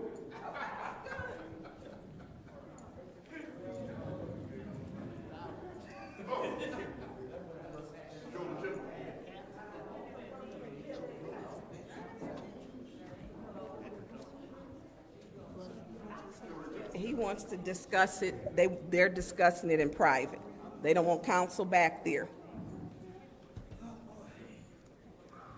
That Rule 9.7 don't change, though. And making up rules. You can't talk and have your mic on. There ain't no rules that's over there. Yeah, he thinks that.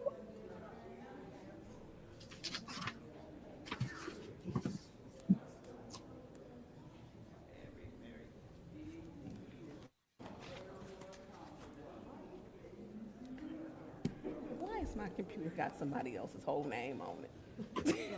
I can't get into it. Somebody's whole name on it. I got the only computer don't never work. I don't even know who no Goldsberry is.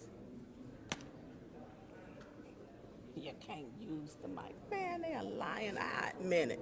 Like it's a rule that we supposed to sit up here and be quiet. That is not something that says you at ease. You can't. No, but you need, listen, go get a fuzzball for that sweater. Tired of you. Always got something to say. Always.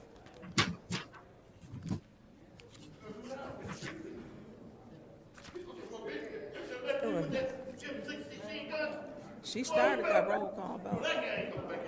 That was started, and that rule 9.7, and changing one's vote. A member has a right to change his vote up to the time.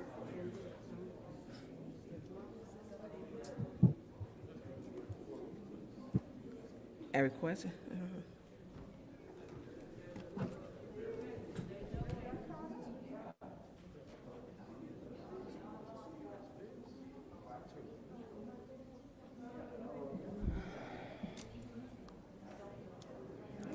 Okay. So the issue is with whether or not Mr.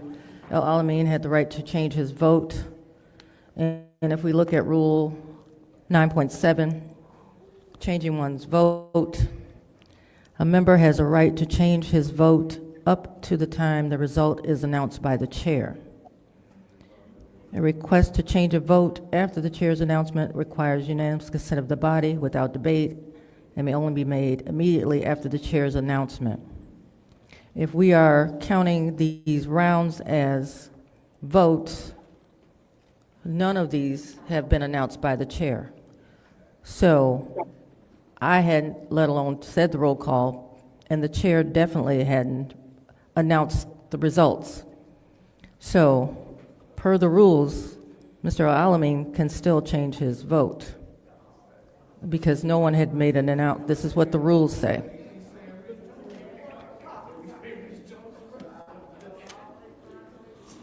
But much like, I'm not looking around after every round to see who wants my attention. You have to speak up. But the rules say he has a right to change his vote up until the time the result is announced by the chair. I am not the chair of this meeting. So we haven't been announcing every round. The chair has not been announcing every round. But if we're going to stick to that rule to change his vote, then he can still change his vote. And that's what I was trying to do.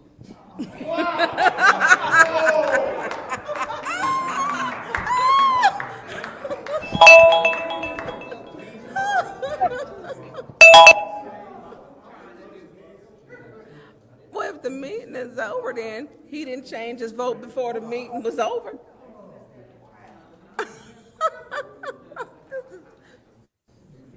Madam Secretary, if you want to start the clock.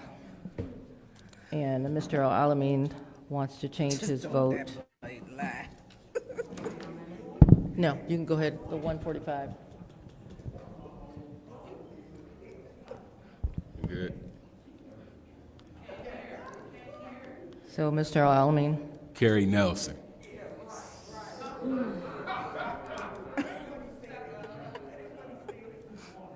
So that's 4 votes for Mr. Nelson.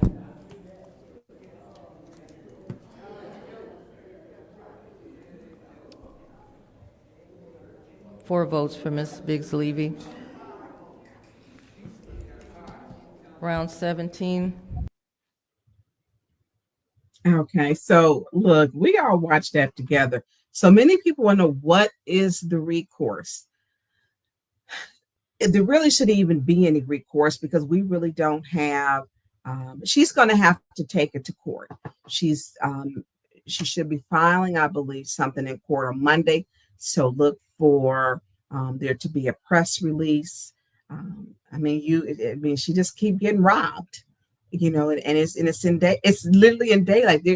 They don't want her, and they don't mind doing and maneuvering and breaking the rules, and then they go into this whole why they don't want certain people, and I'm not going to vote for this person, and this person doesn't understand council rules, and this person doesn't understand decorum. But let me remind you of this. Liddell Lewis has called me a bitch. She has consistently targeted Dennis Pfeiffer and stated to him he was a snake, he's a racist. She also didn't follow the rule when she didn't sit in her proper seat, and you cannot vote by proxy. She did not sit in her designated seat. She continues to go after members of the audience and throw them out. Candace is someone stated just loud and wrong. She stated at the Flint Neighborhood United meeting that the mayor never talks about anybody. The mayor has consistently called city council insurrectionists. He has said that they don't do what they're supposed to. And it was one so bad, I don't remember which one of my show, because it was towards the end of his show. I don't watch this show with all 4 people that be watching it. And I was really surprised he talked about council really bad. Really bad. So Candace told a lie at the Flint Neighborhood United meeting where she said he does not talk about city council, and it's recorded. It is recorded. I got the recording because I was recording. He does. The mayor does talk about city council, and he's divided the city council.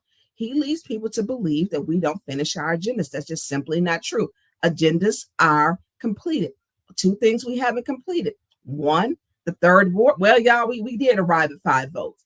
The other one is for president and vice president, but we fulfilled that 3rd ward. We get Beverly Biggs in there. We'll have the 3rd ward, which are mandated by the court with the special master, reach 5 votes. That'll be done. We'll be able to reach and to vote for a new council president and vice president. So that work has been done. I truly believe that if Beverly Biggs gets in that seat, she has a right as a resident to talk about the behavior. Candace was on there telling people, F you, what the F you gonna do? What the F you gonna do? What's up? What's up? What's up? Now, this is the person, she got a couple of personalities. She needs to rein them in and put a name tag on so we know which one is showing up, because we don't know. We simply don't. She's called me a hood rat. She's told Councilwoman Jerry Winfrey Carter, our senior councilwoman, that she doesn't, she had to teach her how to be a lady. Yeah, that one was, the stuff she says. So you don't know who you're going to get. Councilwoman Winfrey Carter said, he has called my name out before on his show. Absolutely, he has. So I think that when we look at these council members, that they say one thing, but their actions have proven in the past to show something else. Judy was up there talking crazy to me. Every meeting, Judy has got something to say to me wherever we're at. I don't know what she thinks she's doing, but Judy, I got jokes if you want to go there, okay? Because I'm not going to be taking the shots. I'm not in that mood, okay? So she just needs to know. Always got something to say. When she literally said that she wanted to castrate, we were like, who's she talking about? So when we talk about when they're telling other people that they don't understand the council rules and decorum and, the city charter, do they understand the city charter? Judy has consistently given Liddell a pass on voting on her nonprofit that she's affiliated with, that she started, she created, she originated, and she's on the bank account. She continuously says the money to go for her. She has a fiduciary. Okay, it still goes to Cyrus Park. That again, in August of 2021, Liddell originated and created. That's just a fact. And she's on the bank account.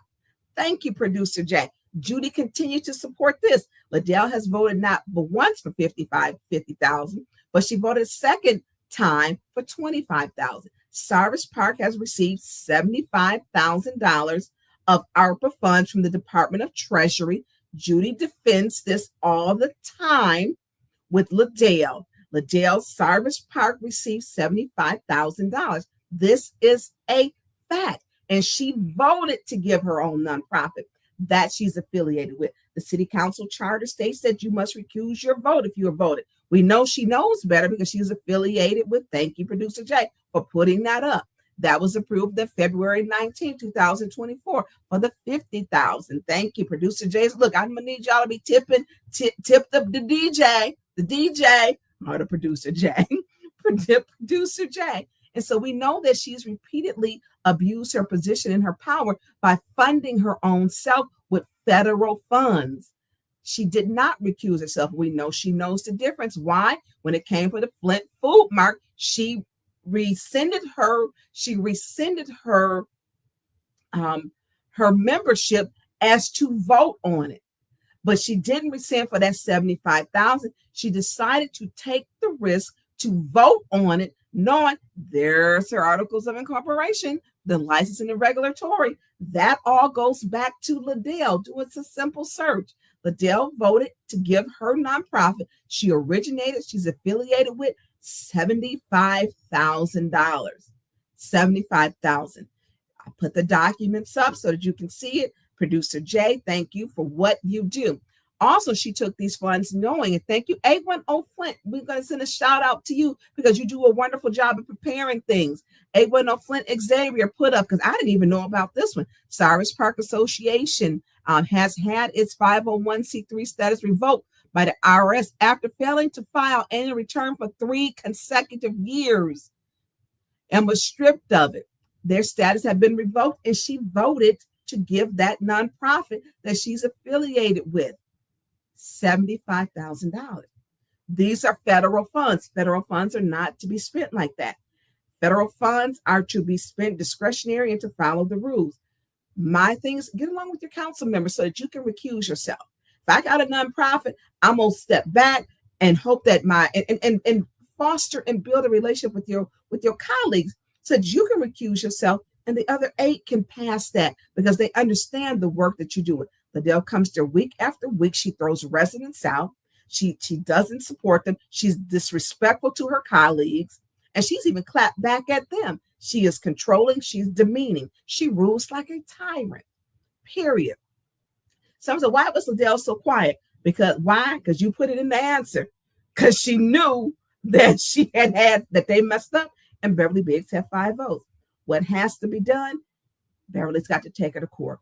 She has to use those council rules, Robert's rules, and the recording. It is recorded.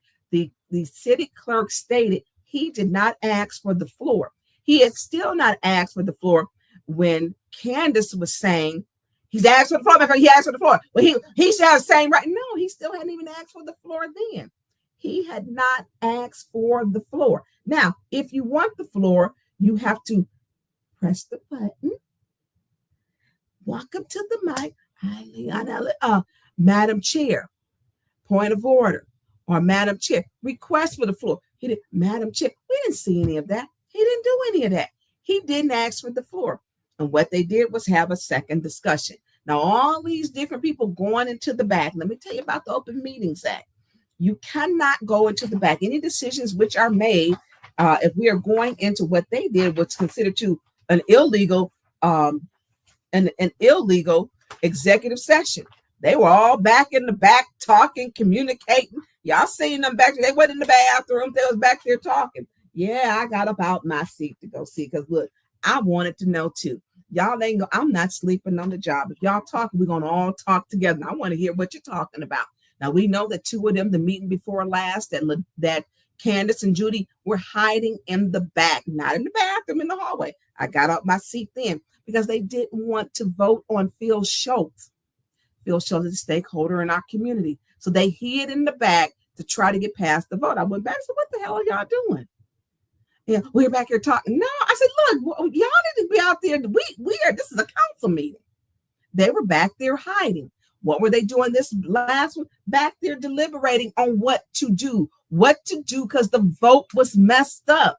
They knew they had been caught. They were back there talking about the vote with Leon and what to do. That is a violation of the Open Meetings Act. If you're going to go in executive session, what do you have to do? Vote to go into executive session. We have to vote in front of the public to go into executive session. Then once we get an executive session, we have to do a roll call vote. Then we have discussion. Then to come out of executive session, we have to vote while we're in executive session to come out of executive session.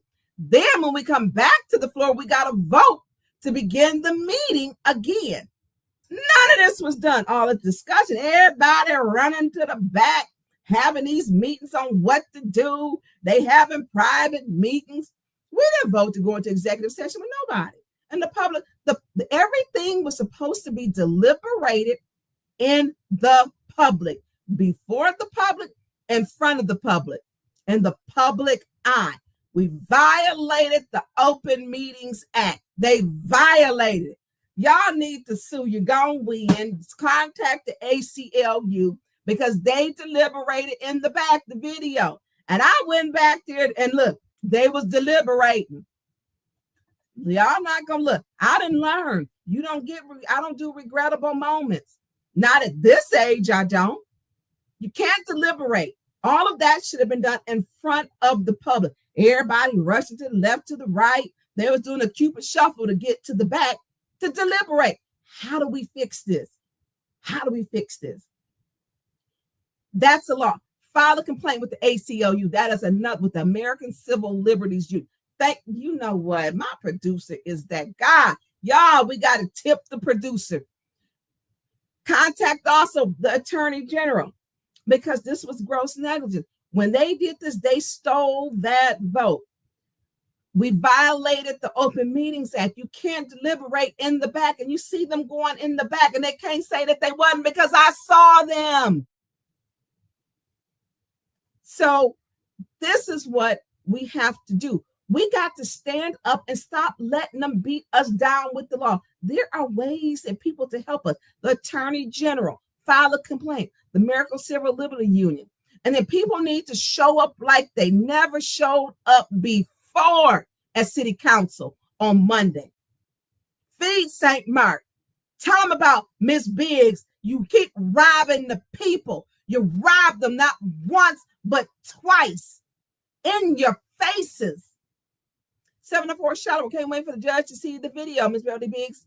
In my Boosie voice, I'm coming home. Wait for me. We are waiting on congratulations. She deserves it. They robbed her, not once, but twice. They had precinct 10. I have said, I think they did precinct 10 on purpose because they didn't want AC Dumas or Beverly Biggs to take that seat. And I'm not going to change that because there's no way they should have been operating on two separate. I mean, there's too many checks and balances with things. And that was the problem. Then they had all of the people who didn't qualify, they said, or two, AC Dumas and Beverly Biggs, they said didn't qualify. And this is the week before. It's too much stuff that's going on. And I'm going to keep doing my show to keep telling y'all because you need to know. Get involved because they stealing it, they taking it, they lying. You cannot, you seen them get up from their seats. Why was Candace having discussion when we were out of discussion? Discussion had passed. We had voted. You do not have discussion during the vote. Now, Judy needs to understand that when they talk about who understands stuff, we should have not been, there should have been no discussion. We were out of discussion. It was time to vote. Rule 9.5, 6, and 7 were violated repeatedly, along with the Open Meetings Act. Rule 7.2, we talk about closed sessions. Listen, y'all, because y'all know I can't find my little writing charter. Rule 7.2, 7.3, 7.4, and 7.5. Violated Open Meetings Act. And it's serious. It's serious. I will be having a conference later with my attorney because I was just tired, y'all. It's so much going on. And I need y'all to support me because this will weigh y'all down. And support me is supporting this show, this podcast, because it takes time to get you the information and it's a lot of time spent. And then there's also the cases. You know, they didn't want me in my seat because I tell you the truth. They voted me out for 30 days. They voted Mays out for 30. And they voted Mays out for 90. Now all of a sudden, we got to have everybody in their seats. They voted Mays out for a total of 120 days. Where was that energy for that? Where was that energy for that? They voted me out for 30. I had to take it to court and won. And thank you, Attorney Terry Johnson and Attorney Jim Mikowski, because I couldn't have did that without y'all. You know, I said, if you need a good attorney, Attorney Mikowski, Lambert, Johnson, and Attorney Randy, y'all, they have been a godsend to me. They are not from this area. They're from Wyandotte, Bloomfield, and Grand Rapids. And at $650 an hour, they have blessed me to do stuff. And that I appreciate that. Sometimes the gap has been filled. I took my ask, what I needed, to the Lord. Y'all, I really did. I really and truly did. Because sometimes you can't see a way out. When I took my case, I was like, there's no way I'm going to win this. You know, Councilman Mays had lost his cases, and, you know, the courts were so biased. And, you know, and I remember sitting in the room with Councilman Mays with his one case, and we had to be in the other rooms, and it was a break. And he came, it was JWC was in the room, Papa Jarrett was in the room, AC Dumas was in the room, and I was in the room, and Councilman Mays came, and this was when they had removed him from his seat, and he was arguing the case itself. I remember him standing and sitting up to the door, and Michael Giltner, who is now representing us, was the attorney for the city. And Mays was like, how did I do? And I remember sitting down with his back up against the door, looking defeated, you know, and he was like, I just don't know. You know, I just don't know. And when you go through this, you know, because at that time, Allie Herkenroder had perjured herself on the stand, and nothing became of it. Nothing. And so when it's hard to believe that you will get justice served, and it's dark, and I'm not to be a cliche, when Dr. Martin Luther King says justice unserved, and then somebody put the quote in, because it didn't slip my mind that quick, but we got to start standing together. And it's not a black thing. It's not a white thing. It is a what's right thing. It is a justice thing. It is a justice thing. What's right for our community. Now, imagine this. We have 5 votes, and the residents aren't getting put out. Imagine 5 votes. We're able to get St. Mark and feed the community, because we have the funds and the community needs it. Imagine we get 5 votes. We can start making sure we do what we need to do for the people. 5 votes for the community, 5 votes for the residents, 5 votes for justice, 5 votes to restore dignity and trust in our local government. 5 votes who gonna do what's right. 5 votes who gonna stand together, who have been through it, who have been battle tested. 5 votes, because Beverly Biggs has been battle tested. 5 votes to make sure we're doing what we're supposed to be doing for the people, by the people. 5 votes. So we need y'all to show up. Need you to show up on Monday, beginning at 4:30. We need people to do that. We need you to show up. So we're going to move on to Flint Housing Commission. The third ward primary is in May, Merck 76. Merck 76, it's in May. And then the general is in August. So thank you. Injustice anywhere is a threat to justice everywhere. Lay that on. And justice anywhere is a threat to injustice, or to justice everywhere. Thank you. I'm going to mess it up. I'm going to say the lovely M. Mikari. Look, Kari. I'm going to have to break that down. To the lovely Kari. Thank you, thank you, thank you. And it is, and it's very real, and it's still prevalent today. It's still prevalent today. And we cannot stop. You cannot get weary. It's not just on our local level, y'all. It's up on the other. You have to look at the federal government, what's going on. Look at what's going on. Elections have consequences. Beverly keep getting robbed. She keep getting stuck up. You know, they fighting this woman to get in that seat so bad. And I do not believe that when she gets in that seat, I believe she's going to serve with integrity and honesty, and she's going to work for the best interests of the people. I truly do believe that. I truly do. And for those who say, well, her behavior, Liddell wanted to, look, I don't know if y'all remember, this was in April 2021. She tried to fight me. And I just gotten home from North Carolina. She tried to fight Pfeiffer. She bumped Councilman May's chair. She bumped into Gladys. She did. She don't care. And she is a bully. She is a bully. And so we have got to show up and stand up. And I'm going to give a shout out if you're in Thornton, Illinois, the township of Thornton, the Dalton Village.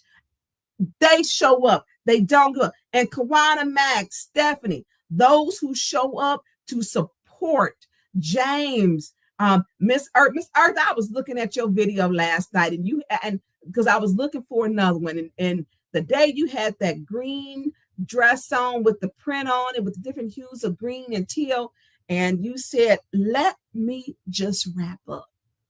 And then you said, because Candace put you out, had the police come to put you out. Candace is so disrespectful to people, to our seniors, to our community. You'll get a warning in all of 1.5 seconds with her and Liddell.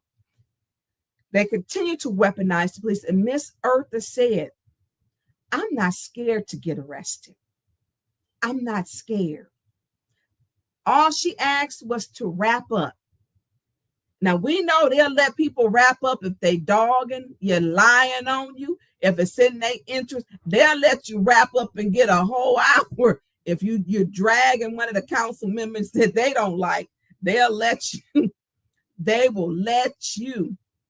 So I want to tell you, Miss Eartha, looking at that day, you had tears in your eyes. I got up from my seat to talk with you, and you stayed the course. You gave me strength that day, and I get my strength to stay. Literally, y'all, if y'all don't think I think about quitting, and it's stressful. And me, and JWC have had these conversations. We stay because of the people. We stay because there's a better Flint ahead. We stay because JWC has got more progress in her ward than any other ward. She's probably had about 400 million just placed in her ward of projects that's coming. You know, when we talk about development, you know, and so when we talk about this, you know, we have got to make sure we stay together. Beverly Biggs got 5 votes. We have met the criteria that the special master, 5 votes. We have met that. 5 people voted in one setting for Beverly Biggs Levy. They did. So Mays told the deal. He did tell her that. And she bumped that chair. I saw him. So I do want to go on to Houston, Texas. We had in the Flint housing, we had a Flint housing, half of their, I think majority of their board, I think maybe 1 or 2 people stayed. So it was a big shakeup of Flint housing. And so they have appointed David Northern, appointed CEO of Flint Housing Commission, despite resigning from the Flint housing, from the Houston Housing Authority for facing financial mismanagement and corruption. So there are people, so they voted him in unanimously. And let me tell you, my reach goes to even Houston. And other people got a hold to this, and even the press got a hold to it, that, you know, we had housing, the director that we had gone, the board, over half the board gone. The Flint Housing Commission is being investigated right now. And I don't even know if the Flint Housing Board knows that, the new board, they're being investigated because the federal funds by the FBI. You had Clyde Edwards, who even stated at one of the meetings. So now they have appointed this gentleman to the Housing Commission, and he is David Northern, and he comes with a lot of controversy as he comes to them. He resigned amidst a investigation. David Northern resigns, and there was a mid-investigation. So there were some things that were on in some of the links. You can Google them. And so I want to get into, maybe can put up the article. There is the one that I sent to you. Taxpayers' final gift to disgraced Houston Housing Authority. And in this one, so one of this is, can you make it bigger? Can you make that bigger? He parted with $278,000. Well, that was his salary per year, is what he was getting. The job here, I think it's $144,000. So he took half a pay cut. He was making $278,000 in Houston. We'll be making $144,000. Who leaves a job to almost get a half a pay reduction? Y'all, come on now. So some of the issues in the investigation, it's a long investigation. When we talk about that, a very long one. And so in this investigation, it was like $2,000 worth of massages. I'm like, come on. They were talking about the swanky dinners, some of the contracts. And so in this taxpayers' final gift to disgraced housing authority, they get into some of the things. He walked away with $214,250.18. That's what he walked away with. It says David Northern was appointed to the Houston Housing Authority as president and CEO in 2022, just over 2 years before resigning in a board investigation into questionable contracts and financial practices. The settlement approved by the new board reveals Northern walked away with $210,252.18. Then it goes in, when questioned by the Houston Housing Authority Chairman Jody Prowler admitted there was no record of how much PTO, because he was paid his paid time. Part of the deal, no more investigation. So part of his deal was no more investigation. I do believe that I think I sent you this article. It's down at the bottom, producer Jay. And I'll send it back to you so it'll be at the top. And so this is where I'm reading it from, because if people want to go and Google it.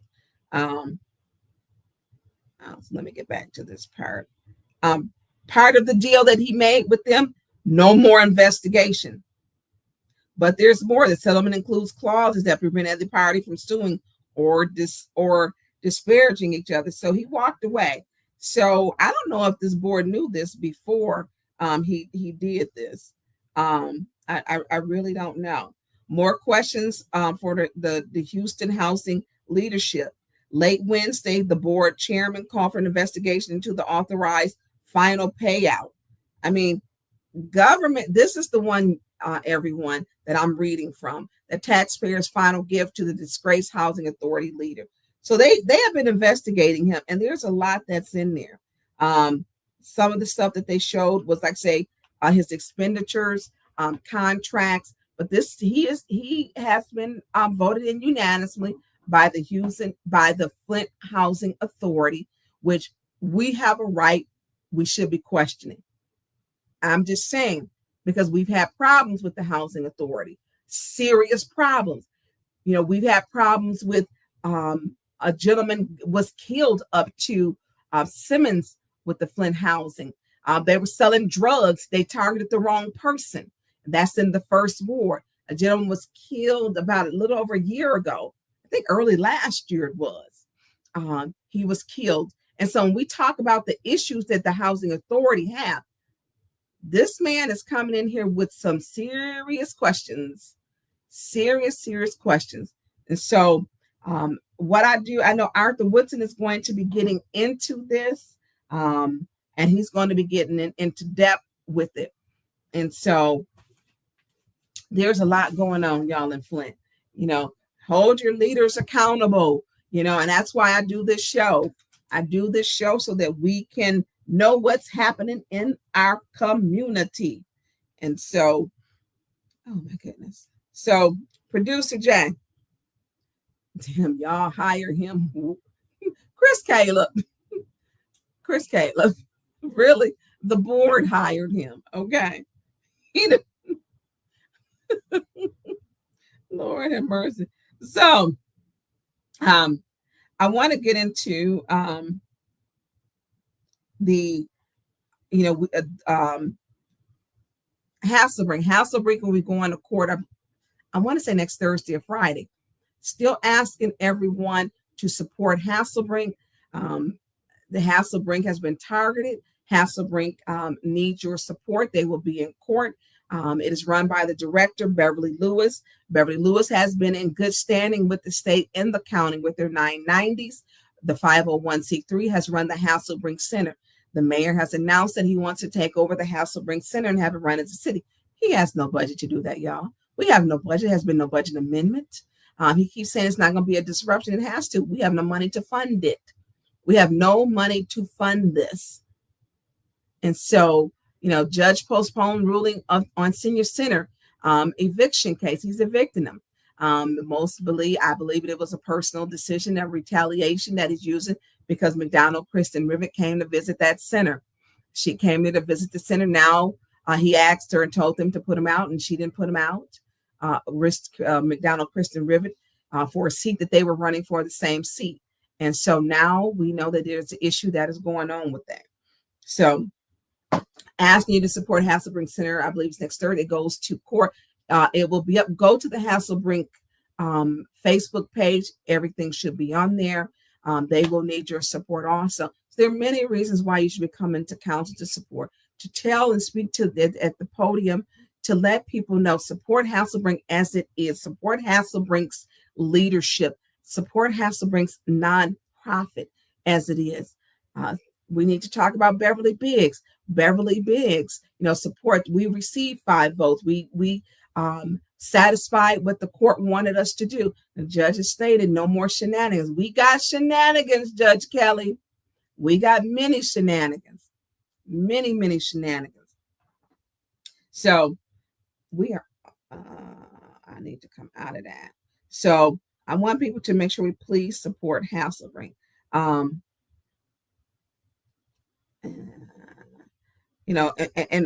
people have asked, and this is one of the questions, when we talk about, decorum.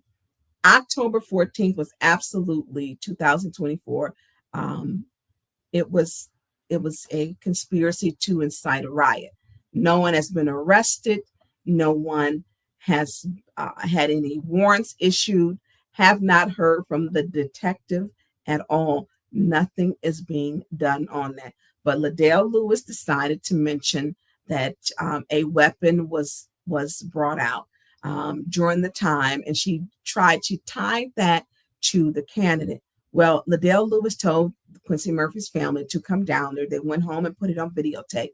So during the selection process, she played the video, some videos. But what we're going to show is Liddell Lewis's vindictiveness, her inappropriateness, her asking and taking the grieving family's pain and using it, against her.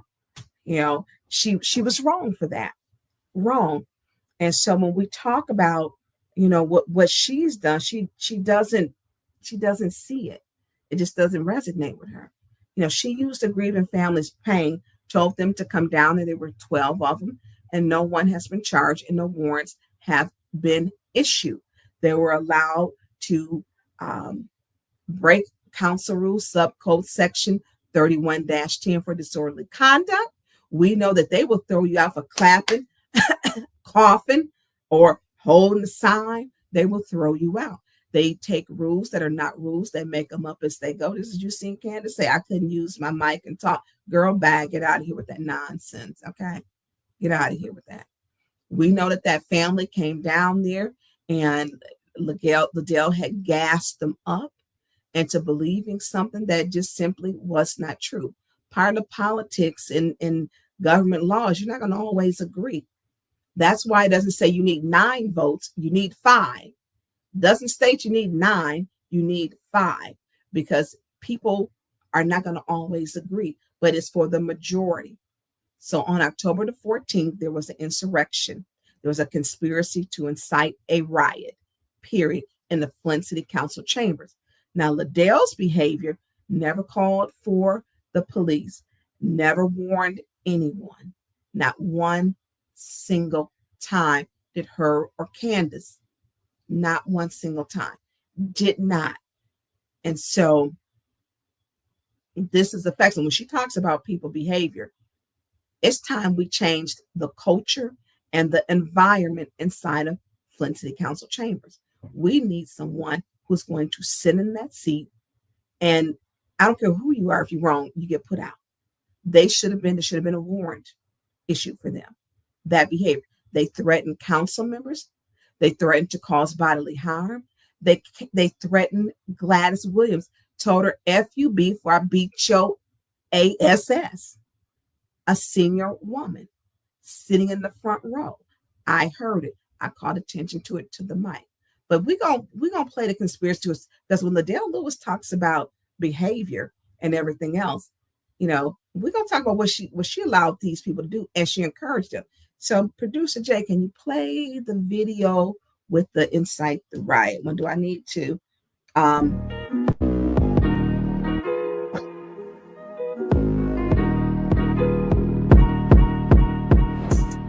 But they asked me, what would it take to get me a yes vote?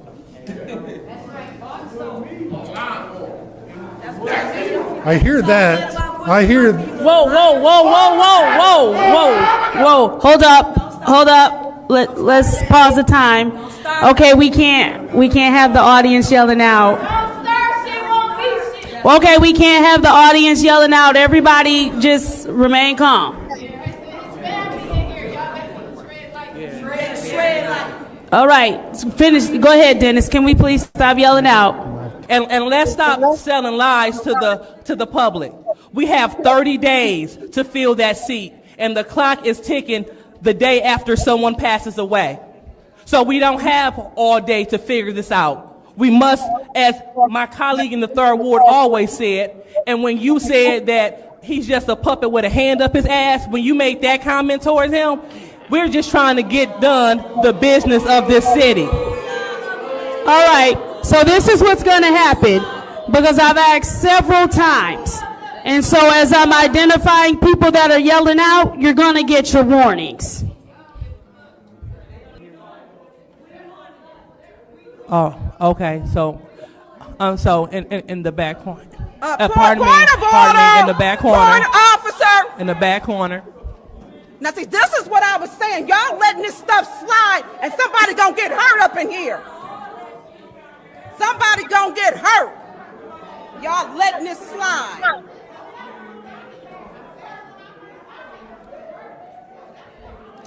Council will remain at ease.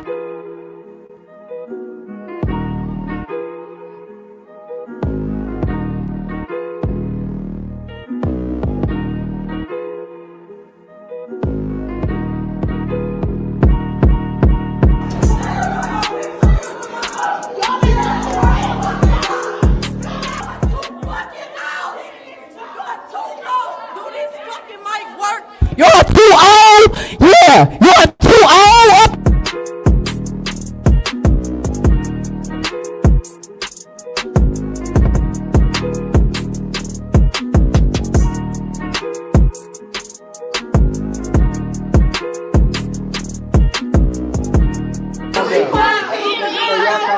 You was on Facebook talking shit too about my uncle. So you be quiet. You gotta tell everybody to stop and be equal. Don't pick sides. That's all I'm saying. Don't pick sides. Tell everybody to chill. Everybody is grown as hell. Y'all acting like big ass kids. That's all I'm saying.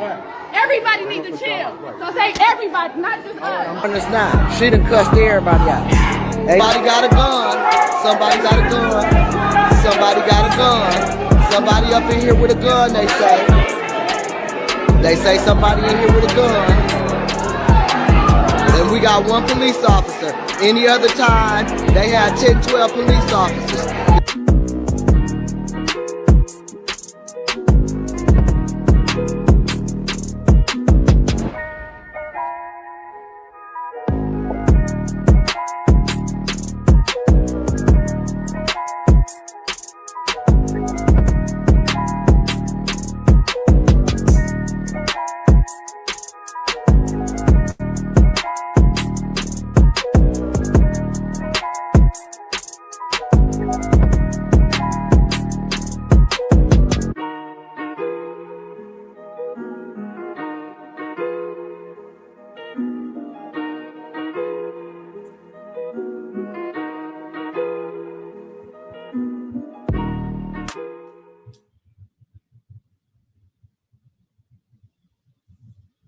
You can't make that up.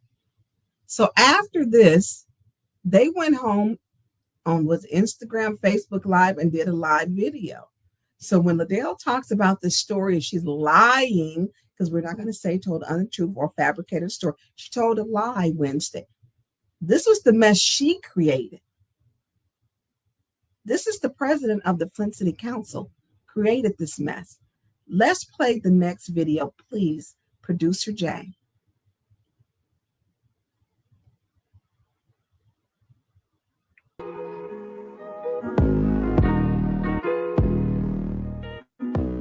What y'all think Liddell don't think? Man, Liddell know happy as hell. But they went off. They wanted us to talk. Yeah. They wanted me to talk. Liddell don't want me to talk. What they wanted you to say?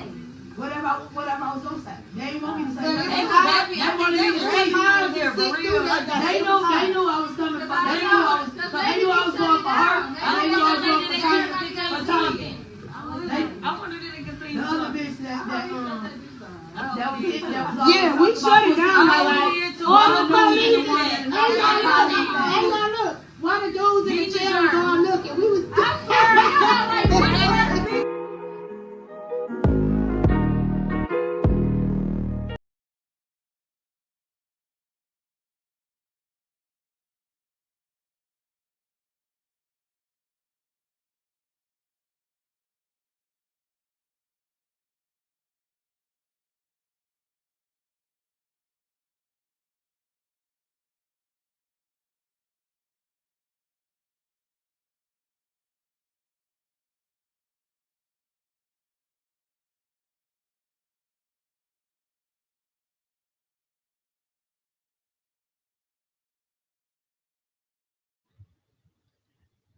Okay, so let me go back. So there you have Liddell Lewis. She was a part of the conspiracy to incite a riot.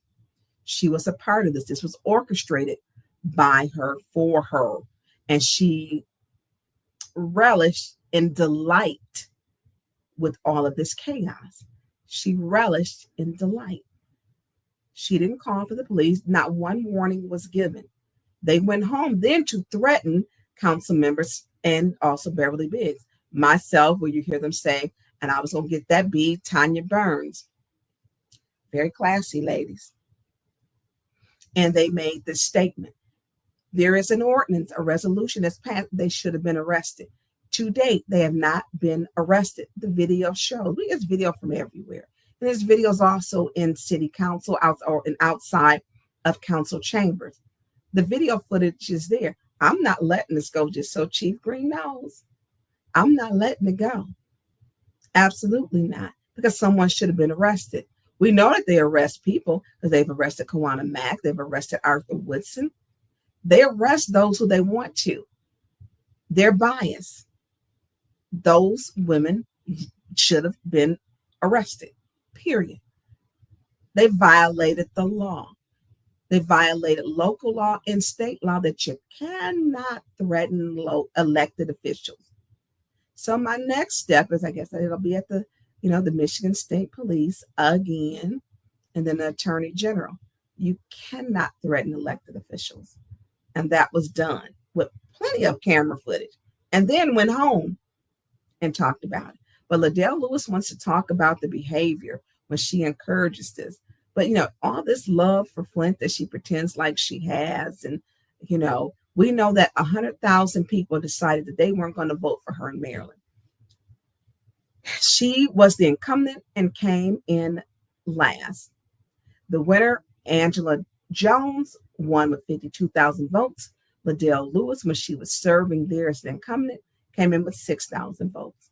You combine all the other votes, over 100,000 people stated, look at my producer, came in. So we have got Liddell Lewis came in at 6,179 votes. Angela Jones came in at 52,000 votes. We had over 100,000 people in Maryland said they didn't want her behavior. They didn't want her antics. They didn't want Liddell Lewis shenanigans. And they removed her from office by voting her out in Maryland. She was the incumbent. She was in that seat. Maryland said, what she's doing here in Flint, she was doing there. Maryland said, gotta go. 100,000 people voted to remove her because they wanted to have progress in their community. These are my results. These are the actual results of the race. These are the results. The person who won received 52,000. The person who got the least amount of votes, which was the incumbent who was serving, was Liddell Lewis. We need to evoke change by showing up. We cannot say, I am tired, because when we say we're tired, we're going to be sitting up here all waiting to get food rations, and only people who are going to be living is the rich and the FBI, friends, brothers, and in-laws. It's very real. So then when she lost this election, she had no respect for Flint. They didn't want her there. She decides to go make a little video calling Flint janky. She lost there and came here and made a video mocking the water, our education system, our schools, and the people. Producer Jay, can we put the video on, please?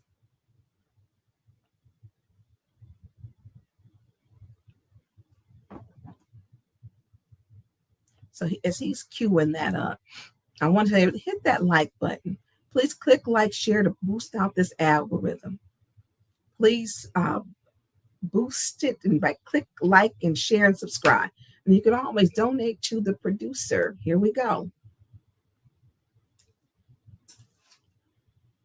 Facebook.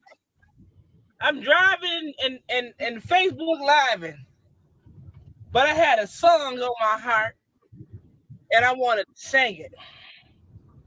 So you want to hear it? Here you go. This is dedicated to everybody that didn't vote. It's 8 o'clock now. It's 8 o'clock Eastern Standard Time. So if you didn't vote in Flint, Michigan, you just didn't vote. And this song is dedicated to you and yours. Put your hands together. Yeah. What up, Roy? Put your hands together. Yeah.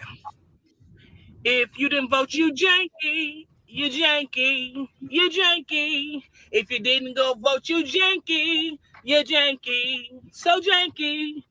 Guess what? You janky. You janky. You janky. I said it. If you didn't go vote, you janky. You janky. You janky.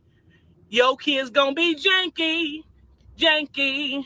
Janky. Cause you didn't vote, your kids gonna be janky. Just janky. Janky. Yo, people, just janky. Yo, schools, janky. Yo, taxes, janky. Yo, water, just janky. Didn't go vote, you janky. You janky. You janky. One more time. If you didn't go vote, you janky. You janky. Player, you janky. That's for you. So if you in Flint sipping on bottled water as you watch this video, you janky. If you ain't a Flint, but you didn't tell a loved one in Flint to go vote, you janky. And I'm just gonna leave that there. So you guys have a great day. And you're gonna be humming this tomorrow on your way to work. Ba-da-da-da-da, janky, janky. I see you, Bobby, janky. Hey, Elma. Are you janky, janky, janky? All right, then be up. And 2 fingers in the air. I'm gone.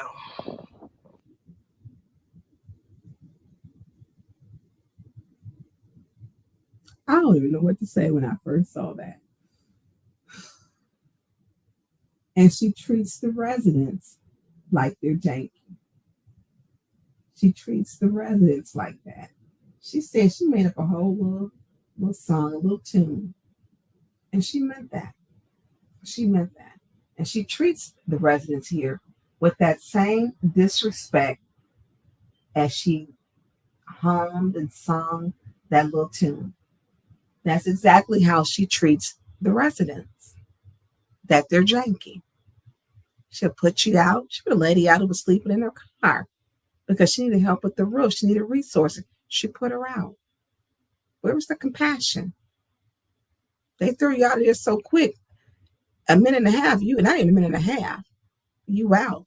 That's your warning. That's my warning. Well, I'm not. That's your second warning. Officers removed. It happens that quick, 10, 15 seconds. You done got 2 warnings and you're out because they're disrespectful. Disrespectful. And people are seeing it and people are speaking up. I truly do believe that with Beverly Biggs, with that 5th vote, we're going to take care of the business. We are going to take care of the business. I truly believe in that. And I truly believe in it. And we got to get back to taking care of the people. I shouldn't have to say, y'all come to the city council, tell them to vote to support our help centers, to help Pastor Thompson to feed the community, to help Bethel to feed. I should never have to ask the public to do that because we should always have 9 votes for that. I shouldn't have to ask that. I should not. Not at all. So I want to put up, I don't know if I sent to you producer Jay, and if you can put up while I'm looking for that. Look, if you could tip the producer, if you are paying attention, I know he had changed Cash App. Someone reported his Cash App is supporting terrorists. Seriously, y'all. And so he has a new Cash App. He can put the new Cash App. I'm going to look for, I thought I had sent that to you, the 2 articles. I guess obviously I did not. Because we've had a lot of things that are going on, and we talked about how are things changing. We got some serious changes that are happening, and I don't know if they're good or bad. So, no, I do know some of them are bad.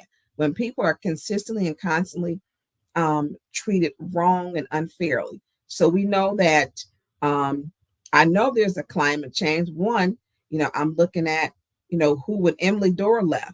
Some people didn't care for Emily Dore. I had no problems with Emily Dore. Anything I was able to discuss with her if I had issues. And so I need to go back.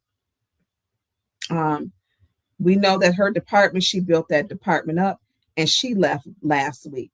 The same week that the mayor pulled Phil Schultz's appointment, who does a lot of philanthropy and work in the community. He serves on the Flint Hurley board. And so it is basically playing politics. And so with these politics that they're playing. So I'm going to pause that because we're going to go into Emily and Phil Schultz after this. But if you could please kindly go to Cash App, $ producer J 1987 1987. And so someone, they hating that we getting it out, y'all. And so they literally reported it as he was supporting terrorism. So, we want to keep this going. I do this, we spend a lot of time on this and it's a lot of stuff happening. Flint is not boring, just like Thornton Township and Dalton isn't boring, but we got to make sure we keep the good information going out. So he had to change his Cash App. So it's $ producer J 1987. It can be $5, $10, $15, whatever your heart desires. It is appreciated. He sets aside time that he could be doing other things to fulfill his life. So it's like tip the DJ, because I cannot do this without him. I cannot put up the videos. I cannot put up the documents. And he is on time. Sheena said, get Zelle. You know what? And maybe we should put 2 ways, more than 2 ways up there so that we can donate. Sheena, I hear you. I definitely hear you. Yep. And so we can put more than just one, which is just a Cash App. You're absolutely right.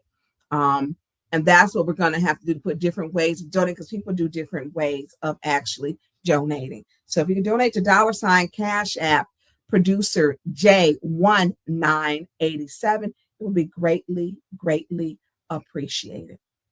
Or Venmo. So there we go. We can do Venmo, Zelle, and Cash App. So listen, The next time we're gonna be ready. Look, I'm writing it down, y'all. So we can do Venmo, Zelle, and then we'll do Cash App. So that is what has happened. When you're getting the word out, people they want to stop it. I don't want to stop getting out the information, because what we're getting out is information that we definitely need.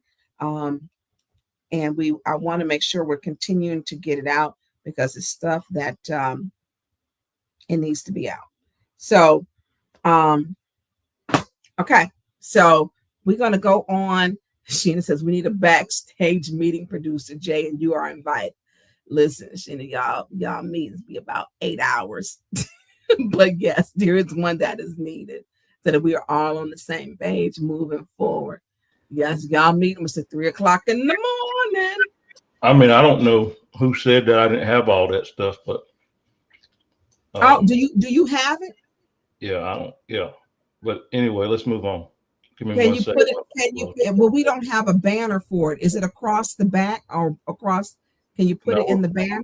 We'll get it together. I'm about to put the other one up. Hold on 1 second. Okay. So we'll create a banner so that people do have it. Right now, today, it is Cash App $ producer J 1987. So today, that is what it is. We have 151 people that are on here. If we get 50 of the people to do $5, now come on, y'all. Shantae Pruitt, take notes from Dalton. Show up. Absolutely, Shantae. It is people on walker. One lady had a brain surgery. We got seniors. I mean, it is multiple people on walkers. Multiple. When we look at Thornton and Dalton, multiple, and the people keep showing up. They had one of the most unique protests, and I saw them doing this protest. Jedediah did it, and it was, I believe, this week. I think it was Monday. And so the protest is what they did was, because it's cold. They went to Springfield. They drove. People parked and honked their horns, and did an in-car protest with honking their horns, with bull horns out the window. And then, of course, Jedediah, with all that energy, was out there. He would get out, walk, come back in the car, warm up, but people were tooting their horns and with the bull horns and in protest, even in the cold. Now, that's the way to do a cold weather, protest. That is how you do it.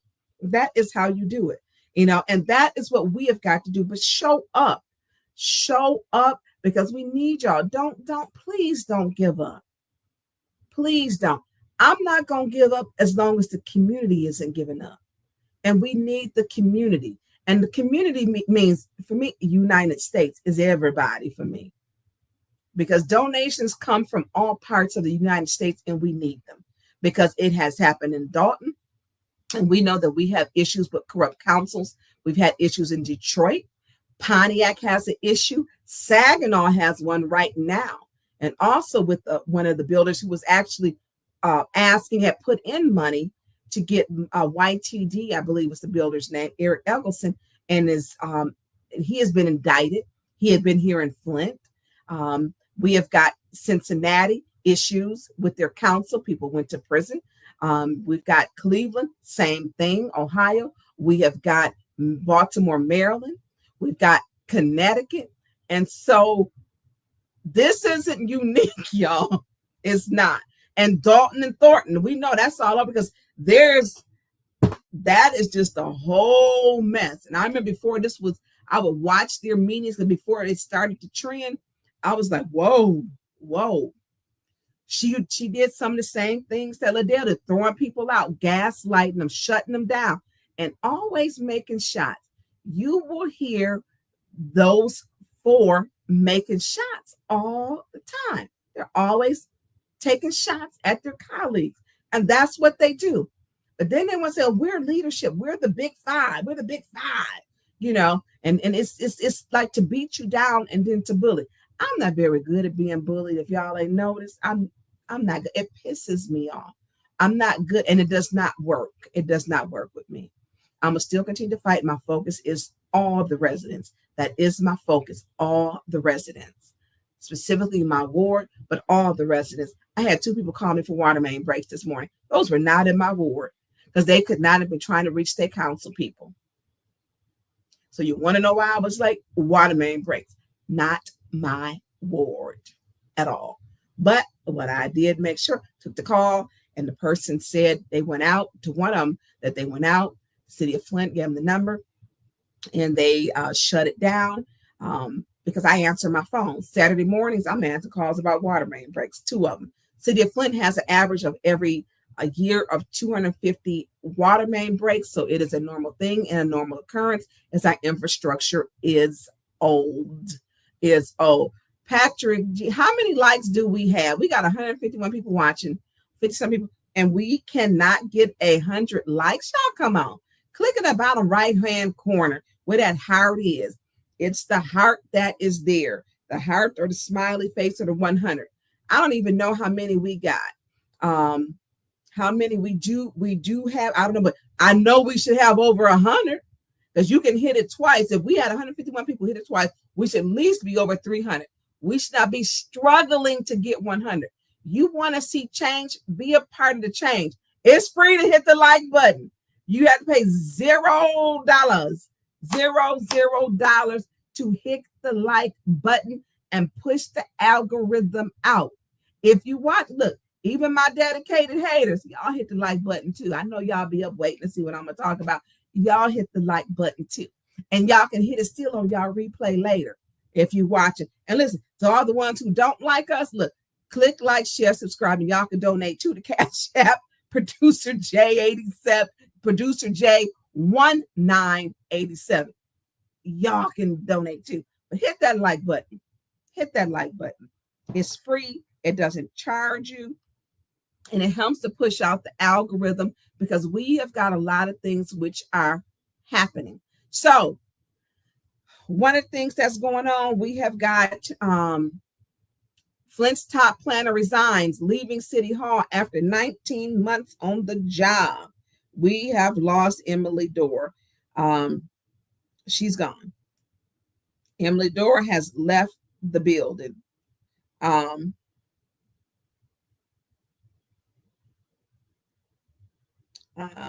She has left the building. And so she's got some programs. And so I had a good relationship with Emily. I hated to see Emily leave. I really and truly did. But she is no longer with the city of Flint. I wish her blessings and success as she goes on. She built up a department. She staffed it. One of the questions that has been left, which I have some issues, and I'm checking into it. She was able to take that $850,000. It was brought to her attention with Councilman Jonathan Jarrett. He brought it to me. We discussed it.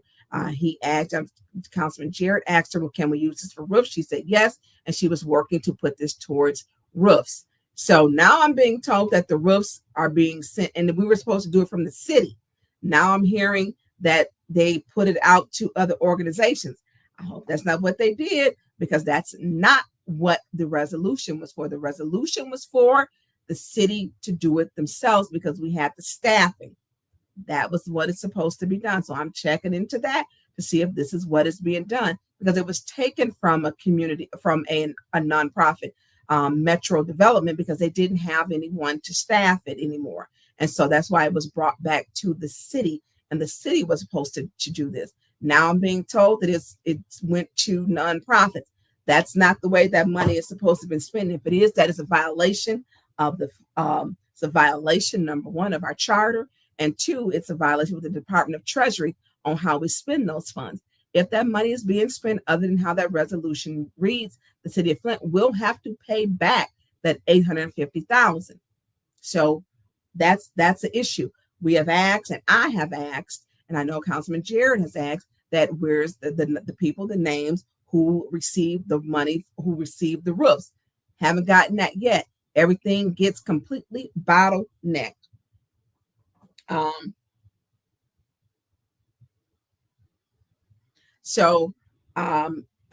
do want to say the next one, we have got we got Phil Schultz. He is gone. He was supposed to be appointed to the Hurley board, and this is when they went to hide in the back. His vote came up, his resolution or his appointment was pulled. And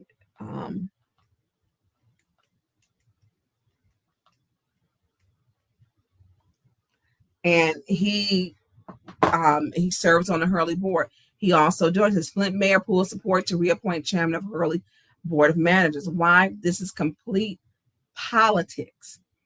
Complete politics. Phil Schultz owned numerous properties and buildings and different businesses, and he serves on the Hurley board, I believe, for like 22 years. And so he has served in this community. And the mayor's playing politics. He's playing politics. And, you know, I don't like the way these politics are being played, but he won't be serving on this board. And so he has pulled this, and Phil Schultz come to speak. He had spoken about a month ago where he had stated he gives to one of the charities that he gives to is the Flint Diaper Drive. I believe he gave $56,000 to the diaper drive last year to support its services to make sure that people in need had diapers, because people let their children because they can't afford diapers because of the cost. And he had donated the $56,000. He does many other things to where he supports and donates. So there's a lot going on. So I do want to talk about too the 50 states for 50 states 50 protests. We had the 50 states 50 protests, and that was this Wednesday that people protested what's happening in the government, and people went to Lansing and they protested. You want to be a part of the change, you got to show that you care. People went down there, and it was cold. I am the proud mama to say that my daughter took off from work and her friends, and they protested. I couldn't because I had meetings that day and then that evening that I was unable to actually do it. And so I appreciate when we talk about how do we make change in our community, that is a way to make change. So, Producer Jay, I sent you an inbox. Can you please respond to that one? Please, please, please. And so when we have all of these things that are going on and we're doing the wrap up, one, I need everyone to support St. Mark Church and Bethel Church and come speak at Flint City Council and let them know why those council members who have not voted yes on it to support it. The ones who have not voted yes, Liddell Lewis, Candace Mashat, Judy Priestley, and Leon L. Alamin. He wasn't there, but he did not vote yes on. We need a yes vote for Bethel, and we need a yes vote for St. Mark's Church. Both of those serve on the north and northwest side of Flint, where the need is greater, where there is a lack of access to food and a lack of access to fresh food and a lack of access to affordable food. So I am asking you to show up so that you can support those services, and then also to support Beverly Biggs. We need her to, we were mandated by the court to reach 5 votes. We received 5 votes. There was discussion. They broke rules 9.5, 9.6, 9.7. They were having executive sessions that we didn't vote to go in. There was a clear violation of the Open Meetings Act. So there are things to talk about. So show up, support your local government, your federal government, and look on it. Look, click like, share, and subscribe, and go to the Tanya Burns page on Facebook and like and share that one. Like and share that page, because we can only get this message out if you help us to drive it out, period. That is the only way that it's going to get out. So listen, if you want to chime in, please, the lines are open. Chime in with Tanya at 810-354-5843. The callers, look, the lines are open. You can chime in at 810-354-5843. You can chime in, call in, tell me what you're thinking. Call in, tell me what you want to say. Don't call in here cussing and acting crazy, because bloop, you're going to get hung up on. So state your opinion. Don't call in here with all that profanity, because look, I'm not having it today. Okay. I'm not having that any day. Use your words. Now you can say little words, the ones that's not real, but don't call in, being disrespectful. So please call in, chime in with Tanya at 810-354-5843. Callers, you have got 2 minutes. 2 minutes, so don't call in and give it a dissertation. Please be respectful. I will allow you to wind up, but please, because allow everyone else to call in. So don't call in with like 25 minutes worth. Don't do that. Come on, y'all. Let's be respectful. So if you want to call in, call Producer Jay. Go ahead. Hello? Oh, caller, you on the line. Can you hear me? Yes, yeah. What's your name and where you from? My name is Lorenzo. I'm from Augusta, Georgia. Just been watching y'all for a little bit. I'm watching the council for a little bit. In reference to the vote, just in reference to the vote only. Mushat Fly, she never waved over to show to Leon, whatever. Leon never actually tried to change his vote. So I don't know why Davina ever did that. So I believe that might be a soup possible. I don't know. I don't know what I'm talking about, but I just think that vote was actually legit. So congratulations, Biggs, and that's all I got. And congratulations, Flint. That's all I got to say to you. Well, thank you for calling in from Augusta, Georgia. I appreciate you. Thank you. I believe it was legit too. It is going to be going to court. Thank you, caller. So listen, call and share your thoughts. Do you think that the vote was legitimate? Do you believe Beverly Biggs received the 5 votes to obtain that seat, take the oath to sit in that seat? Do you believe Beverly Biggs has did what she was supposed to do according to the court? The court mandated city council to reach 5 votes. Did she reach the 5 votes? Call in, tell me what you think. Share your thoughts. Share your thoughts. You know, we in some strange times, y'all. Some strange times. You know, so literally, I was visibly upset. I was ticked off because I'm like, wait a minute, I ain't doing this to 5 us. We here. Look, we see y'all. Look, we see y'all. We see what y'all doing. And I believe she was robbed. She never did. He never asked for that vote. And then you had discussion during the vote. You can't have discussion. That vote was arrived at. He didn't ask for that floor. He didn't cut his mic on. You know, we can hear him without his mic. He didn't even say it. He never said it. And the clerk said he never said it. Merck 76 said 5 votes was definitely reached. Bullying behavior was definitely displayed. Absolutely. Hey, caller, what's your name? Where you calling from? And thank you for calling in.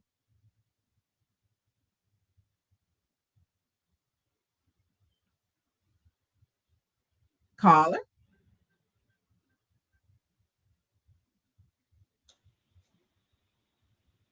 Caller. Producer Jay, I think we got a problem. Can you hear me? I can hear you now. Go ahead, caller. You have the line. Thank you. What's your name? Where you calling from? And thanks for calling in. Diane from Flint. Hi, My Diane. question is, with the vote, was the special master that was overseeing the court, was she contacted after that vote was given? No, not yet. And so what we have to do, because it's 2 separate attorneys, she will be contacted. Judge Kelly will be contacted. I have contacted our attorney, Michael Gildner, and let him know and sent him the information. And I'm quite sure their attorney is going to dispute it. That's going to be part of the process. But I have given it to our attorney, Michael Gildner, and he's going to get it to their attorney, Barry Wolf. And I'm quite sure they're going to dispute it, but I've given the video, the time markers, and everything else that they need. We had an obligation to reach 5 votes. Judge had asked in the hearings last week, are there still shenanigans? The judge is not going to be happy to see that video because when we first went, she had like homicide. Everybody was in her courtroom with a felony. She don't want to be bothered with this. I've seen it. I watched it. Yep, yep.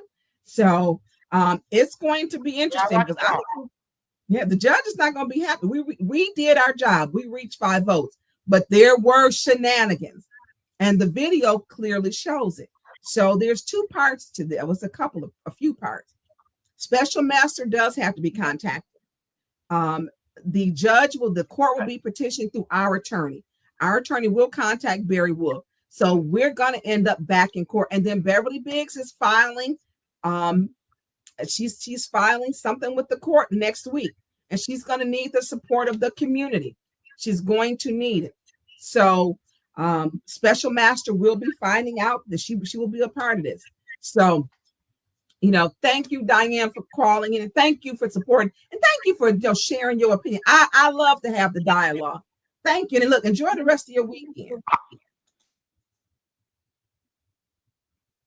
So listen, y'all call in because I appreciate the input of the community. I do. And hey, Christine Leach. And to any and everybody else, if I did not say your name, charge it to my mind and not to my heart, because I can't see a lot. Hey, caller, what's your name? Where you calling from? And thank you for joining the Tanya Burns Show.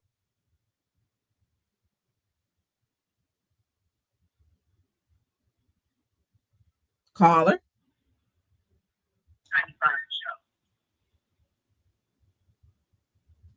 Hello? Hello.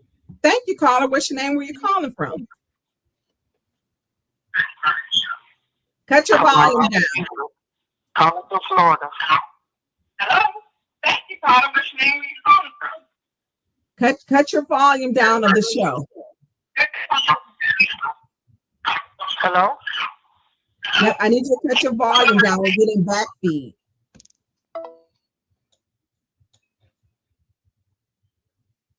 Okay, I don't know what happened. So listen, if you calling in, you got to cut it down because what it'll do is echo back. So if you watching the show,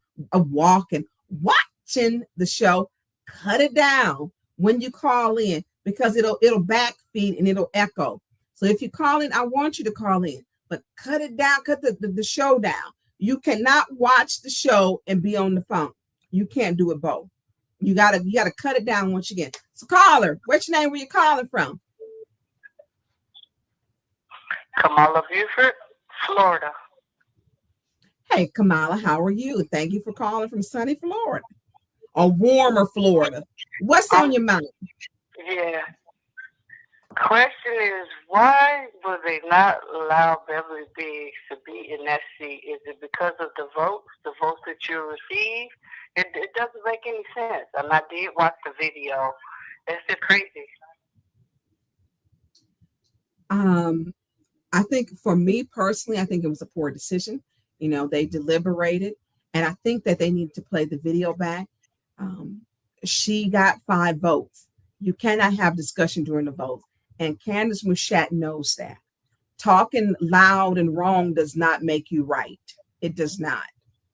So Beverly received those 5 votes. It's going to go to court. She's going to need everyone to support her. So keep following the Tanya Burns Show. I'm going to keep posting, talking about it, and you're going to hear about it. But she did earn it. She got those 5 votes. Now, if Deacon A.C. Dumas said, I walked over and congratulated her because she got the 5 votes. No, he won't the seat, without a doubt, because he was running. He actively ran a campaign. When he congratulated her, he did the right thing because he understands Robert's rules, despite Judy saying that he did not. And he understands them. He understands them clearly. He is of sound mind. He went over and congratulated her as a gentleman does. So keep it in prayer. Look, Hasselbring gonna be in court. Beverly's filing some. Stay tuned because we may have to do some late night chit chats. So be ready for the late night chit chat because after court, I'm gonna update you. Producer Jay gonna make sure I do it. Thank you for calling in, Kamala. I will be watching. You're welcome. I will be watching. Thank you. So listen, and we get it. Why don't they get it? Why don't they get it? why don't they get it?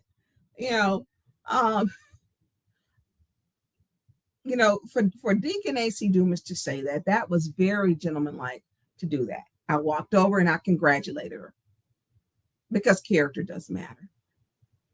Caller, where you coming from? Where you calling from? What's your name? Hello, Councilwoman guys. This is Michelle Merritt, full resident, retired military officer. How are you? Good. How are you today? Can you hear me? Yep, I can hear you. What's on your mind? Well, I'm really disgusted with the way things are going here in the city of Flint. Watching how the ARPA money was stolen, and just so much time has been wasted. And at this point, I'm looking at, as far as the administration, there's a lot of uneducated people who are making decisions, and, there is no plan. Everything's like off the cuff, week to week, it's a new issue. And it's frustrating to me because all the problems that Flint has should have been solved. They could be solved within 18 to 24 months, but they just keep lingering. The people keep suffering. It's not just the water; it's the issues with the property, the food. It's like all these things keep lingering. Nothing's getting solved, and I just think that at this point,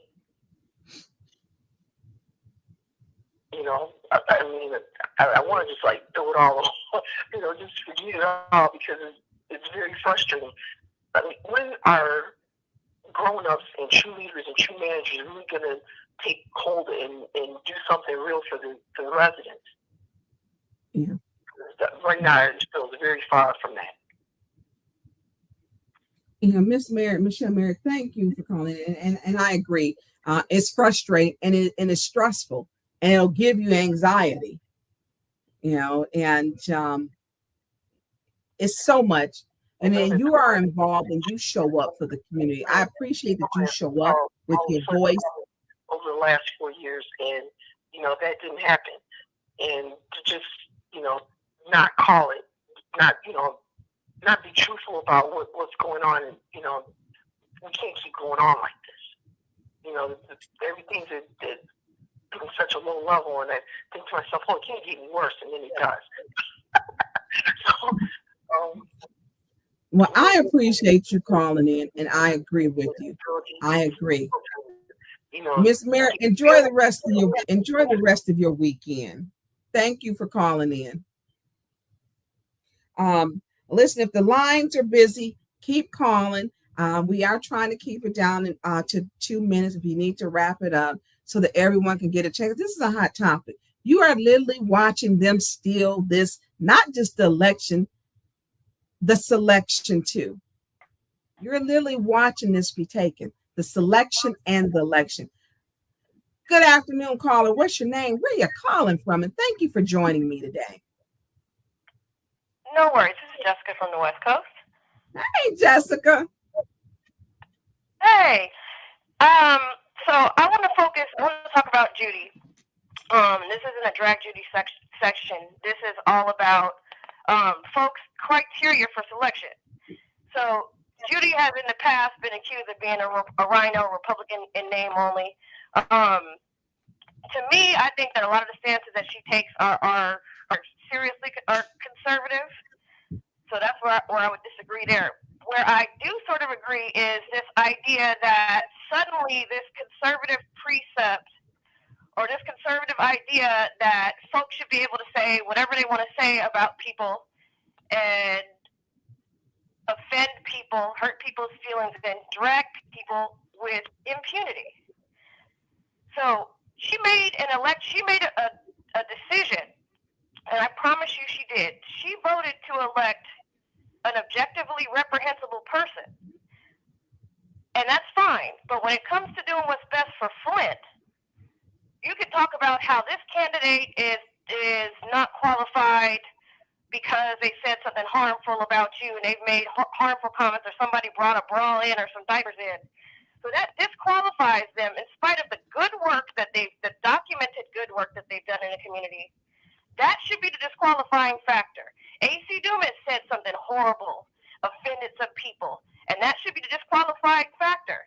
So when it comes to voting on a national scale and voting to destroy our republic, that's fine. But when it comes to actually voting for somebody like Miss Beverly, who offended you, hurt your feelings, who dragged you publicly in a way that you deserved, you don't want her to be in a position to help the third ward and help the city at large because she hurt your feelings. By that logic, assuming things actually go the way they're supposed to go and JWC ends up being president, that same energy that you have for Miss Bev, you need to keep that energy when it's time to suspend Liddell Lewis and Clandis for all of their antics. Rolling up on your recall effort, threatening people, sitting in the wrong seat. So when it's time to suspend people, if your rationale for keeping Miss Bev off the council is you hurt people's feelings, or you offended me, or you don't behave in ways that I agree with, then apply that same logic. More importantly, rather than spending time waxing victimized about how hurt you were by what Miss Bev said, and how AC Dumas has made offensive comments that hurt your fifis, why don't you make a case for Carrie Nelson? That's what you should have spent the time doing. You can't offer a politically sound rationale for appointing Carrie Nelson to that seat, but you can tell us all about why Miss Bev don't belong in that seat? Why AC Dumas doesn't belong in that seat? You're focused on the wrong stuff. You're more worried about your own personal feelings being hurt and your pals' feelings being hurt than you are about actually getting somebody in that seat that's going to improve conditions for Flint, which further convinces me that you have a vested interest in keeping the water crisis going. You have a personal stake in continuing with the ethnic cleansing that's continuing to hollow out the community. If you were any kind of politician, hell, if you were any kind of an adult, you would say, you know what? I was offended by that person in the past. They said mean things about my friend, and I don't like them, but I'm a council person first. And I want to focus on the objective reality that Miss Bev has worked actively to improve conditions in Flint, and despite of how I feel about her, that's what the third ward apparently wants, and I'm going to go off of her record. I mean, at the very least, use your opportunity to explain why Carrie Nelson belongs in it. Even Clandis attempted that. Judy couldn't do it. She repeatedly couldn't do it. I've never seen her make even a remotely compelling case for appointing Carrie Nelson to that seat. It's always been about why people don't belong in there. What is Carrie Nelson going to do for the city of Flint? How is his behavior, his political rationales, how is his voting record informative of what he's going to do if he is ultimately appointed? You can't tell us that. You're so busy being offended that you can't do right by the citizens of Flint. And it's the height of hypocrisy, because I'm as sure as I am that my name is Jessica Stewart and that we're sitting on planet Earth. You voted in Donald Trump. So Donald Trump is more qualified to be the president of the United States than somebody who is qualified, somebody who has a record of good work like Miss Beverly. He's more qualified to do that than she is to actually sit in that third ward seat and do good for the city of Flint. Make that make sense. You can't do it. Jessica, I always appreciate your comments and your commentary. I truly do. And I echo the sentiments. Take the time and state why Carrie is good for that seat, instead of making Liddell's playing the videos, Judy stating some Robert's rules that they don't follow. They didn't follow council rules and Robert's rules that night. So the hypocrisy of it all. So Jessica, thank you for calling in from the West Coast and sharing your thoughts. Thank you. Bye-bye. So listen, I agree. Make the y'all in these comments. Listen, Tanya Burns has no control over the comments. Let's just make that clear. So one of the things they were saying was about the council rules and Robert's rules and the charter. They don't follow them. And then the hypocrisy to state that's the reason for some of the people is just not fair nor right. It's just not. It's not. It's not at all. So listen, if you want to call in, the line is open. Chime in with Tanya at 810-354-5843. You can chime in with Tanya on that. Listen, the chat is live. So when we talk about it, the case should be made for that. Now make the case why. Should Beverly Biggs be in that seat? Do you think Beverly Biggs was robbed of that seat? Was she robbed the election? We do know that the second ward councilwoman was telling people in front of City Hall as she was parked in the handicap section, telling them to not vote for the third ward because she was the council president and she was going to set a selection process. She was out in front of City Hall telling people not to vote. And so that's the fact. She was telling them not to vote for third ward. And so, did Beverly earn that seat? Did we reach 5 votes? Will she need your support in court? Absolutely. Absolutely she will, because she has a whole process to go through. Shouldn't have to fight this darn hard. You shouldn't. But unfortunately, she does. So if you want to chime in with Tanya, the lines are open. They are open. Producer Jay, what you got? You've been quiet today. What you got to say, Producer Jay? Nothing. I'm listening. You that's a newly acquired skill, huh? Oh, that's a new. He's like, I'm listening. I'm listening. And so listen, I want to tell you, thank you to my mods. Thank you, Sheena Beckton. Thank you, Patrick G. I appreciate you. I appreciate that they're monitoring the chat so that when we have the trolls, my mods were picked by Producer Jay. He has always followed and felt the people who were the most interactive. He picked those 2 we only needed 2. And so he picked those 2 to make sure that we are able to have good conversation and not be distracted. So thank you to Sheena Beckton and to Patrick Jean. Thank you for being my mods. It is a job that is appreciated because we can't do it without you, to make sure that we keep we stay on topic. And you see, we had some people trying to intervene, and I'm not having it. I'm not having it. I'm just not. And so they make sure that they have kept us going, and squatting out the trash, squashing the roaches, so we can keep on and keep it moving, because we have some serious issues that are happening in Flint. The third ward appointment. Did we reach it according to the court? Will the judge see that we met the third ward requirement of 5 votes? What do y'all think the judge should say? What would you want to tell the judge? Y'all chime in with Tanya on that one. Judge, I watched it. Judge Kelly, I watched it. And Judge, they arrived at 5. Judge, they broke the rules. 9.5, 9.6, 9.7. They broke all the rules. Judge, what do you think? How do you think the judge will see it? How do you think the courts will see this? And so when we look at that, this is something that's really, it's going to be interesting to see how that part plays out. What will the judge say? What will the courts? My attorney's instructed, and I've given him the video, given him the timestamps, giving him everything that he needs. He's got to submit it to the court. Their attorney, Barry Wolf, we know is going to refute that. And then, but the judge, it's ultimately to the judge and the special master. Will we be summoned back in there, or will they do it the proper way and have us in there? We reached 5 votes. Will we reach it again? Leon has been threatened. Look, Leon has been exiled from the Big 5 Island. Leon has been exiled from the Big 5 Island. Leon, you can't come over here. You screwed up trying to be funny. You know how many times he probably been told off? He probably just like, man, I don't want to do this.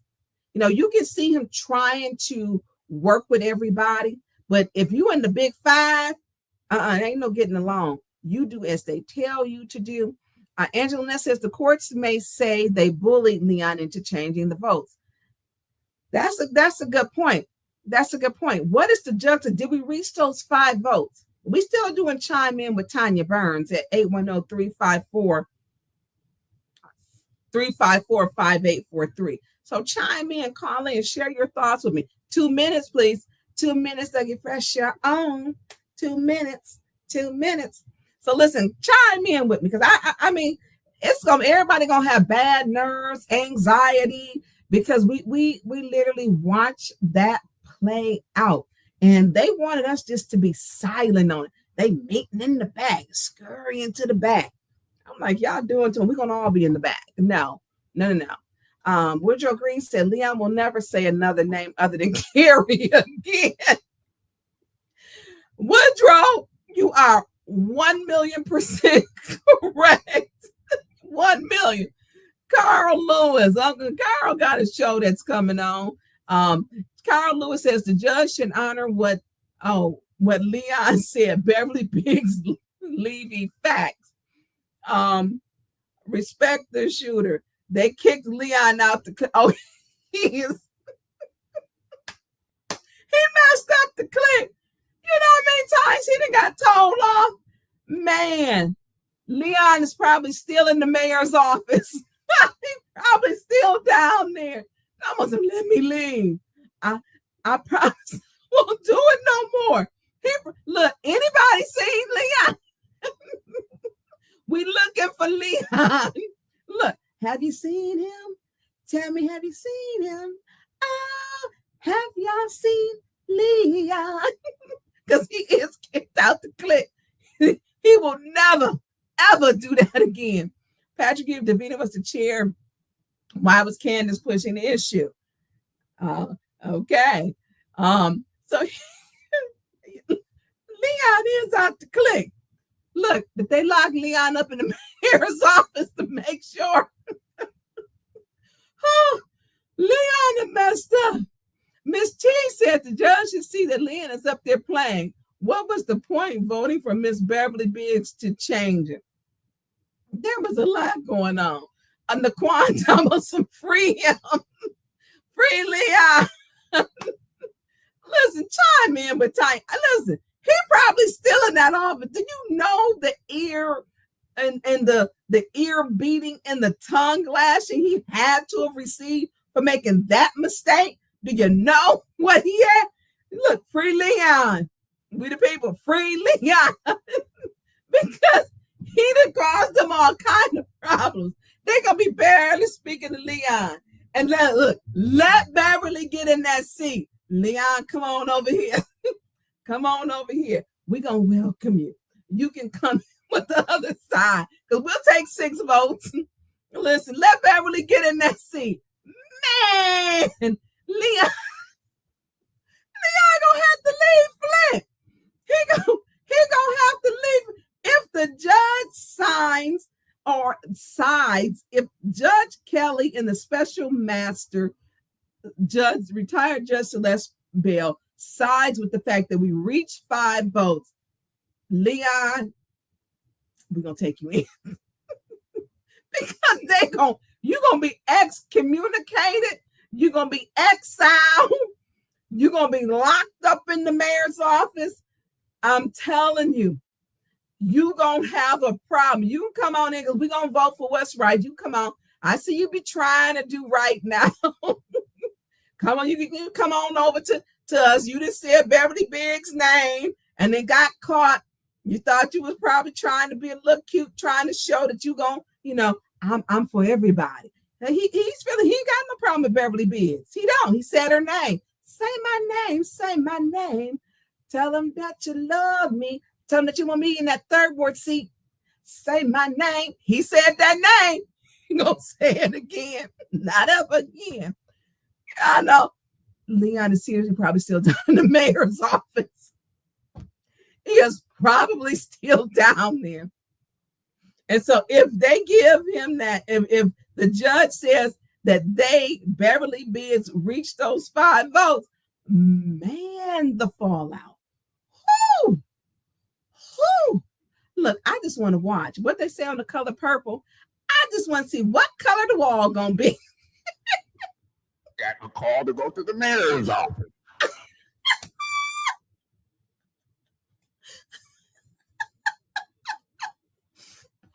Again, thank you, producer John. He gonna be, Leon gonna be, and y'all know he got the call. Listen, they probably had an emergency meeting, and what they want us to do is not talk about it. I want you to take this conversation and keep talking about it. Point of order.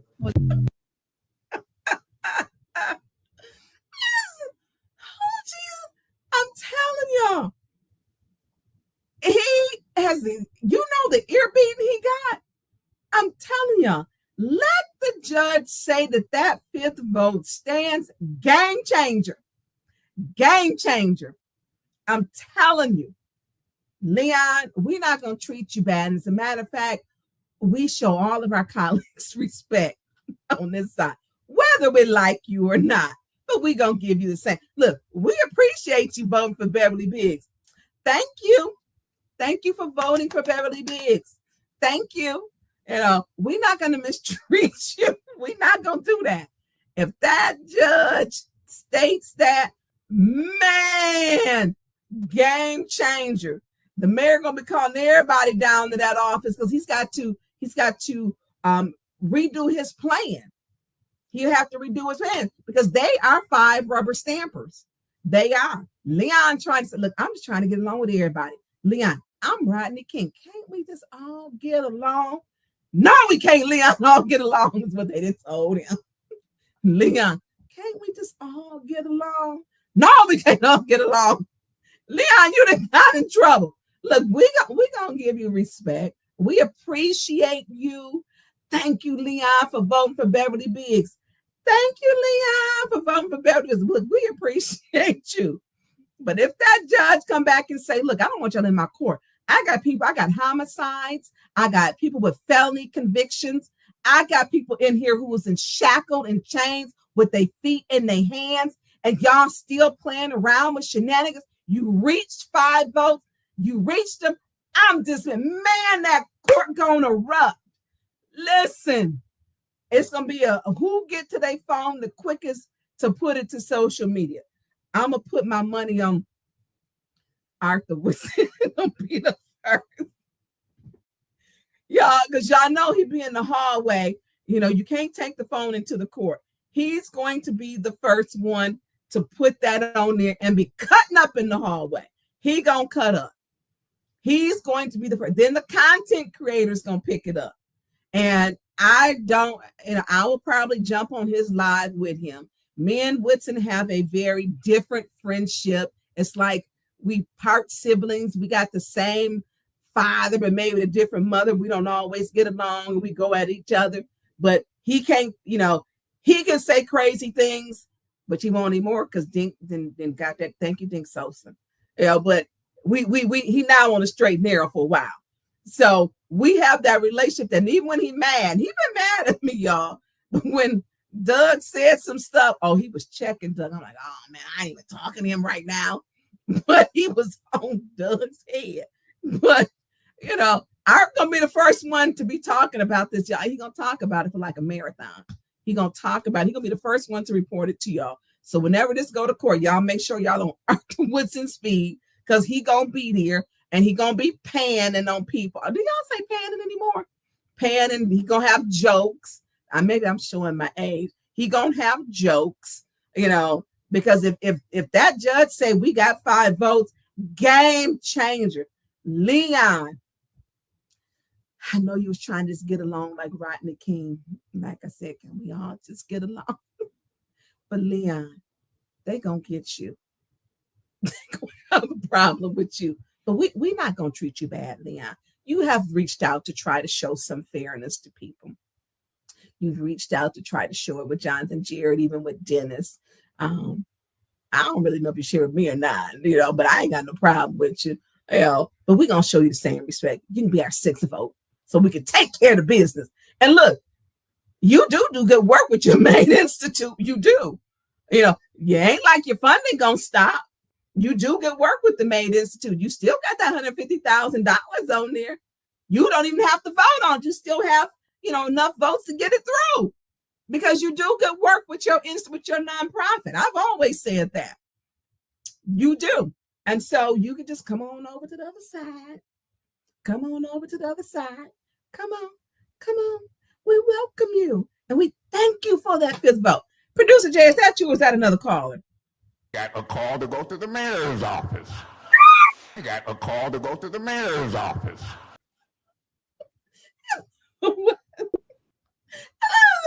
My producer shady, y'all, but I love his shade, okay? I love his shade. Listen, that's gonna be a game changer. I'm serious. Leon gonna be singing that song. I'm catching hell. Living here alone. Well, tell the truth. I'm telling y'all, he's gonna be catching it. But Leon, we not gonna go against you. Your main institute do good work, bro. I'm just saying you do good work. So you can come on and we can restore your credibility to the community because you've been getting dragged down with them in that nonsense.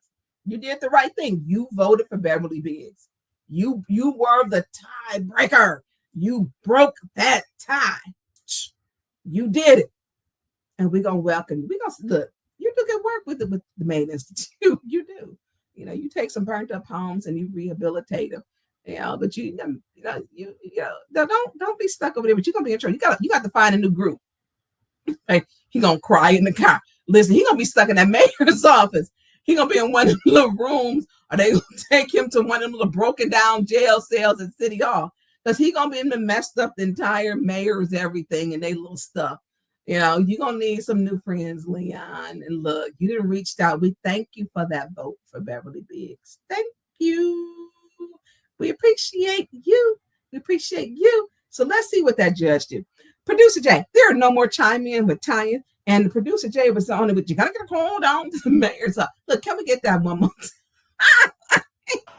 I got a call to go to the mayor's office. I got a call to go to the mayor's office. Yeah. Oh, Lord. Listen. I'm sorry. Listen. That's funny because it's true. It's true. Oh, okay. Listen. Charlotte Bounce, 74 Charlotte Bounce news. This was Mays came out of him sitting in that seat, standing no business. He said he came up to him, Beverly Biggs. He on it out. Oh, Kermit, this cool Kermit. Oh, wow.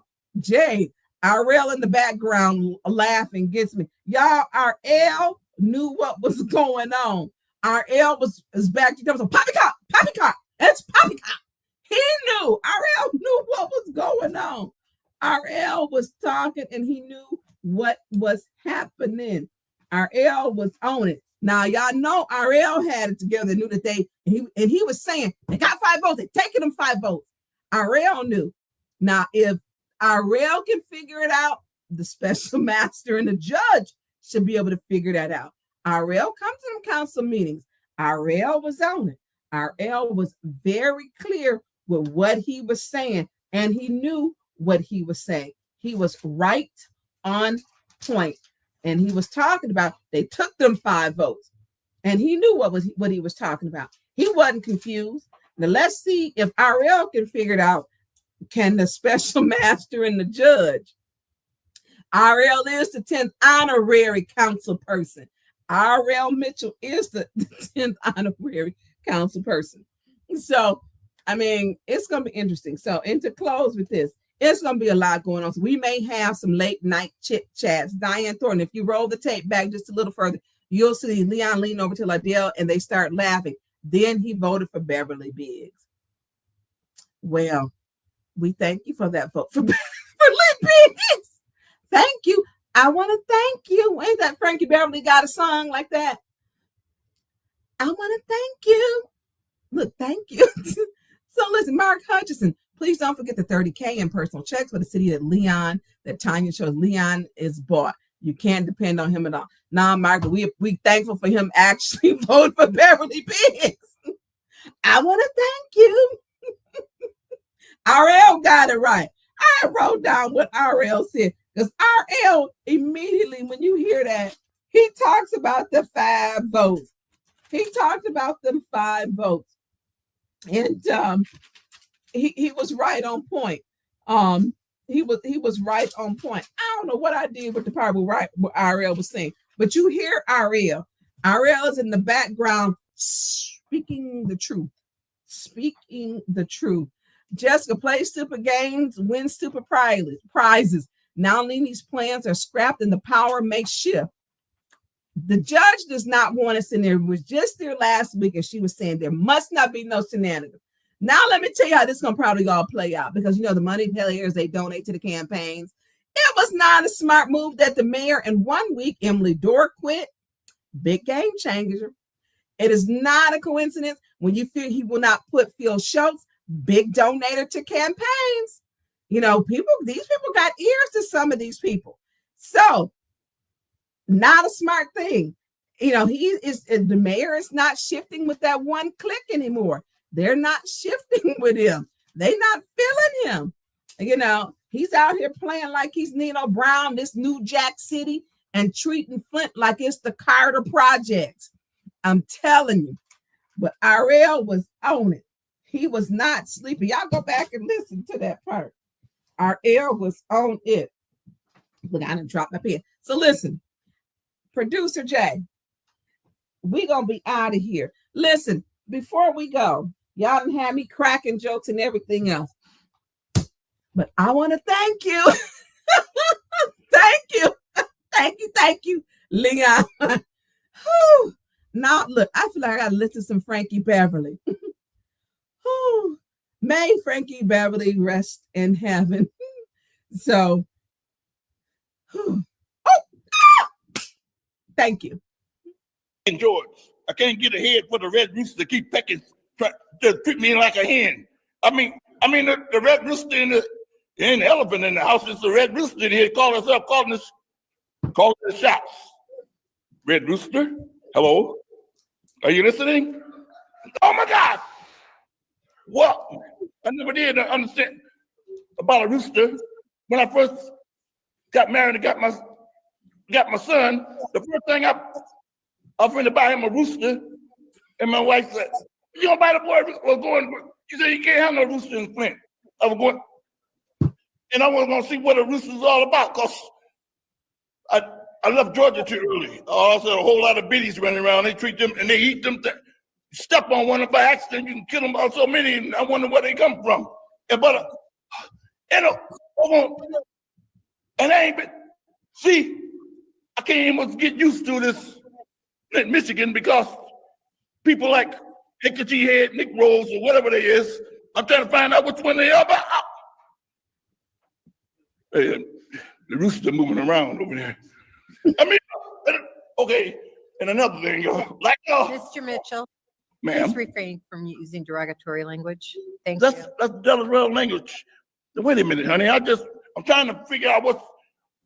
Anyway, Happy New Year, everybody. Well, every New Year's I'll be trapped in the streets going through the New Year party I had in Grand Lake 3 times in 3 years in a row, and they playing that, and the DJ playing that white boy music and all that stuff and do the bunny track. I can't hardly track, and I only played Michael Jackson doing the moonwalk. That's the only thing he played out there, but that high school out across the street where that gas station at. And it was snow. But the woman didn't want to go by herself. That's why I went with it and barely made it. I mean, anyway, how much time I got, Davina? 30 seconds. Yes, dear. But, well, I feel like I'm hen picked already. I mean, rooster picked. Before I even get there. Pick me, Davina. How about that?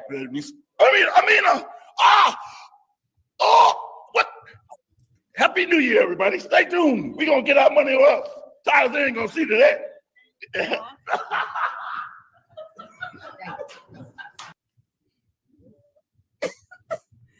I'm sorry. Listen. When he said rooster pack, don't y'all think Ariel don't know what's going on? He had listened in that meeting, and Liddell was launching attacks again, and I don't remember what it was. And then I had said to her, I said, for example, I said, what if someone was to call you, someone was to say a name? Because she calls people names. She's very rude. I mentioned the name Red Rooster. Ariel sat on that for over 2 hours.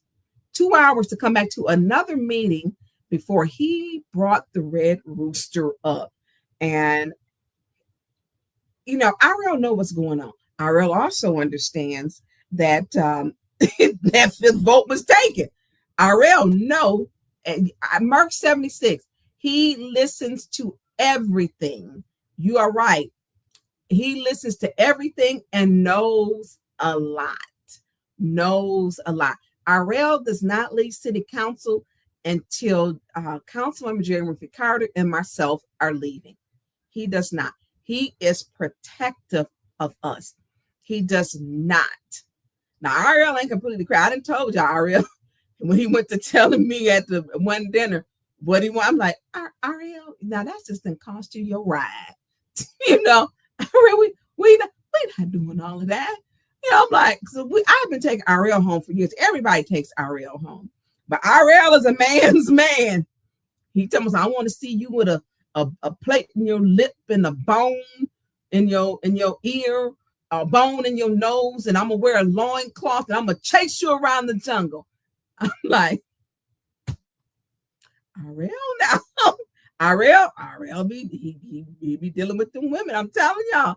The Ariel ain't, he know what's going on. I'm telling y'all. But he is protective that before me and JWC leave, he walks out with us every council meeting when he's there. He does that. He makes sure that we are protected. Ty Austin, he protects you like he did Eric Mays. You are 100% correct. He now generally goes home with James Moore. James Moore usually go home, and me or JWC make sure we give Mr. Moore a little gas money, to take him home. We appreciate Mr. Moore taking him home, but he's gonna get home. Before we leave, we make sure that he gets home, and so.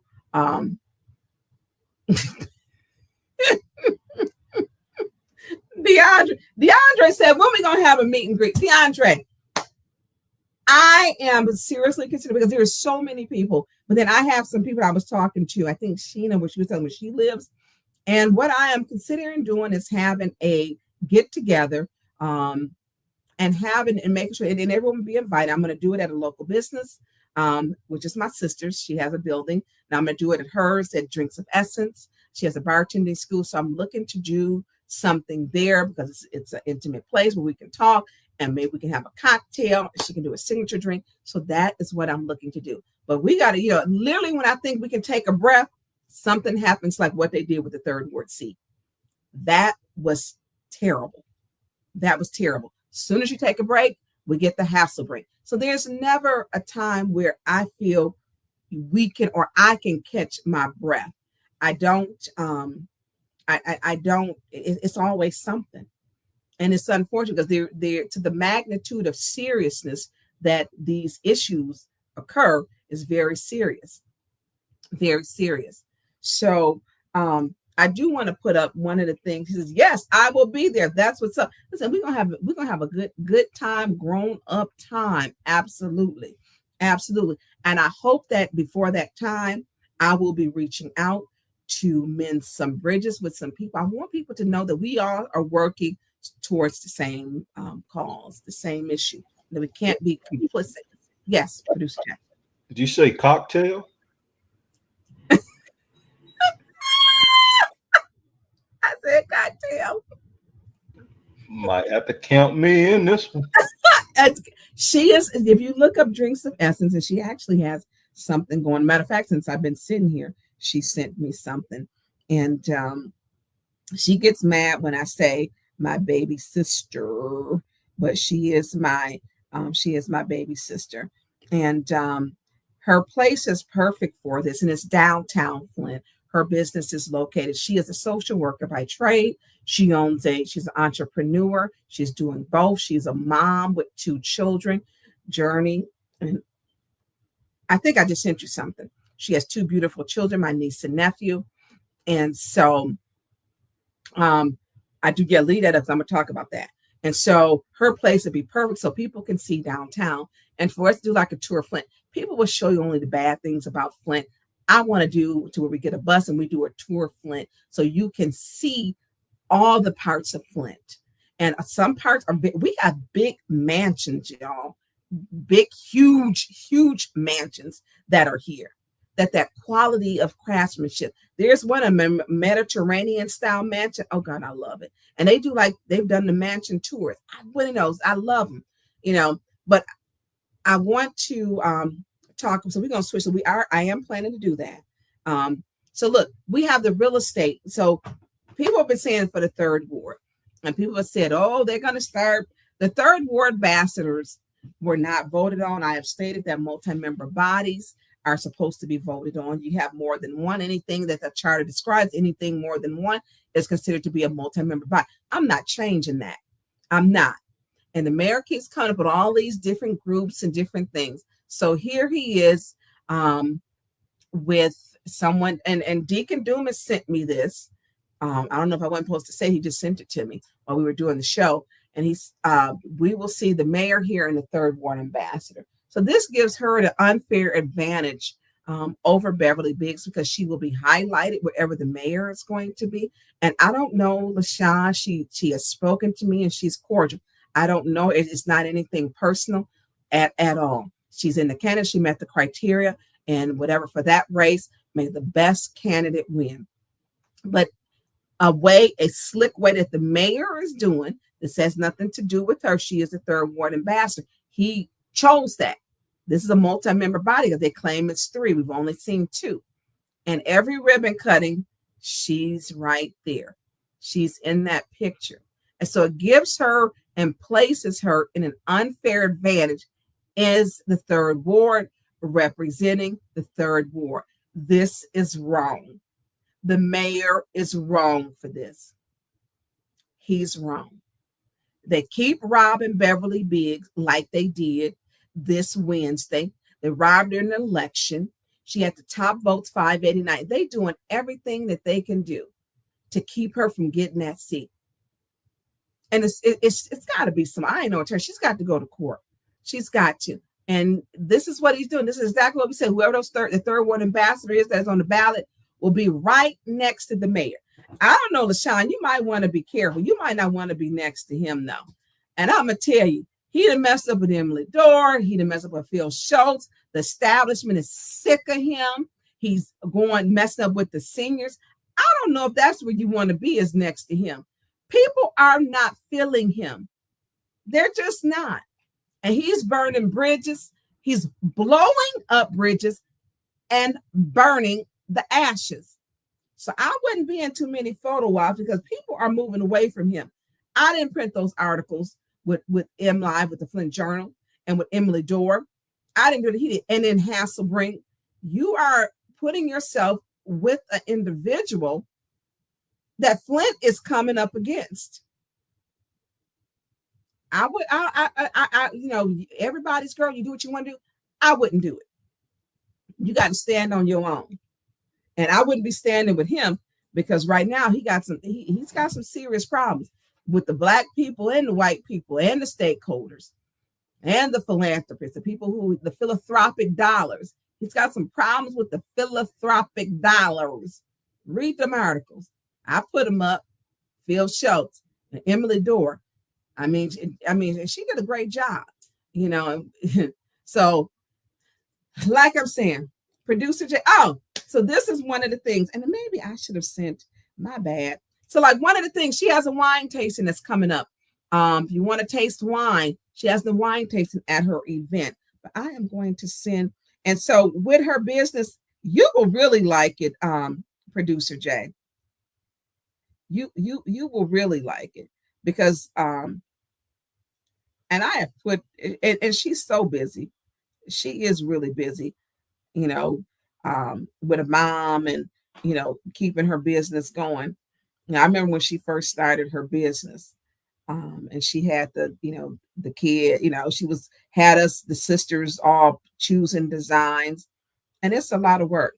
It is a lot of work, and then it is downtown, so it'll give you you can get a view of what downtown is, and then, you know, for us to get a bus to go there.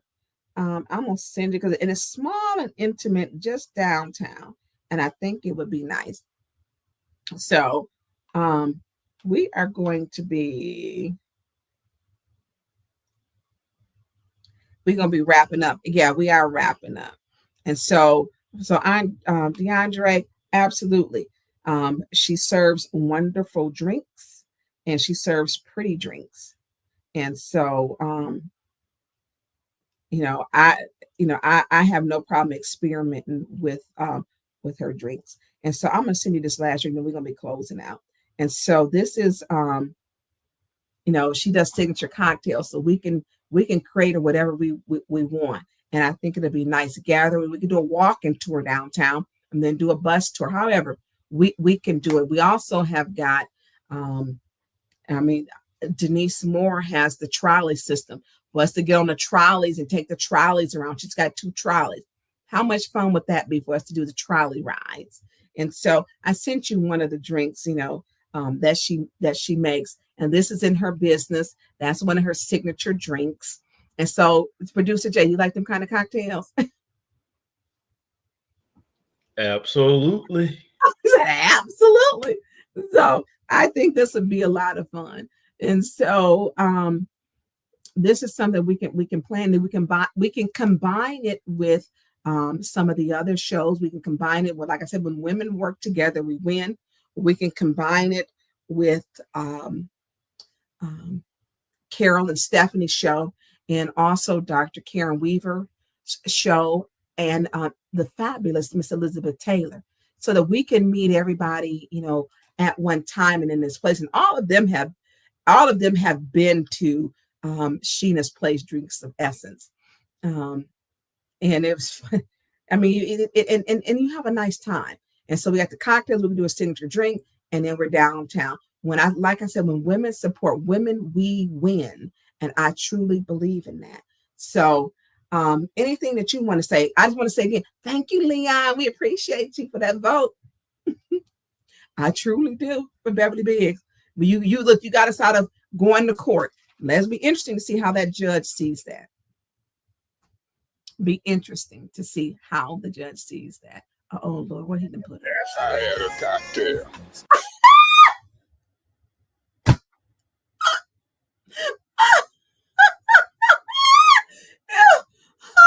He sure had a cocktail too, y'all.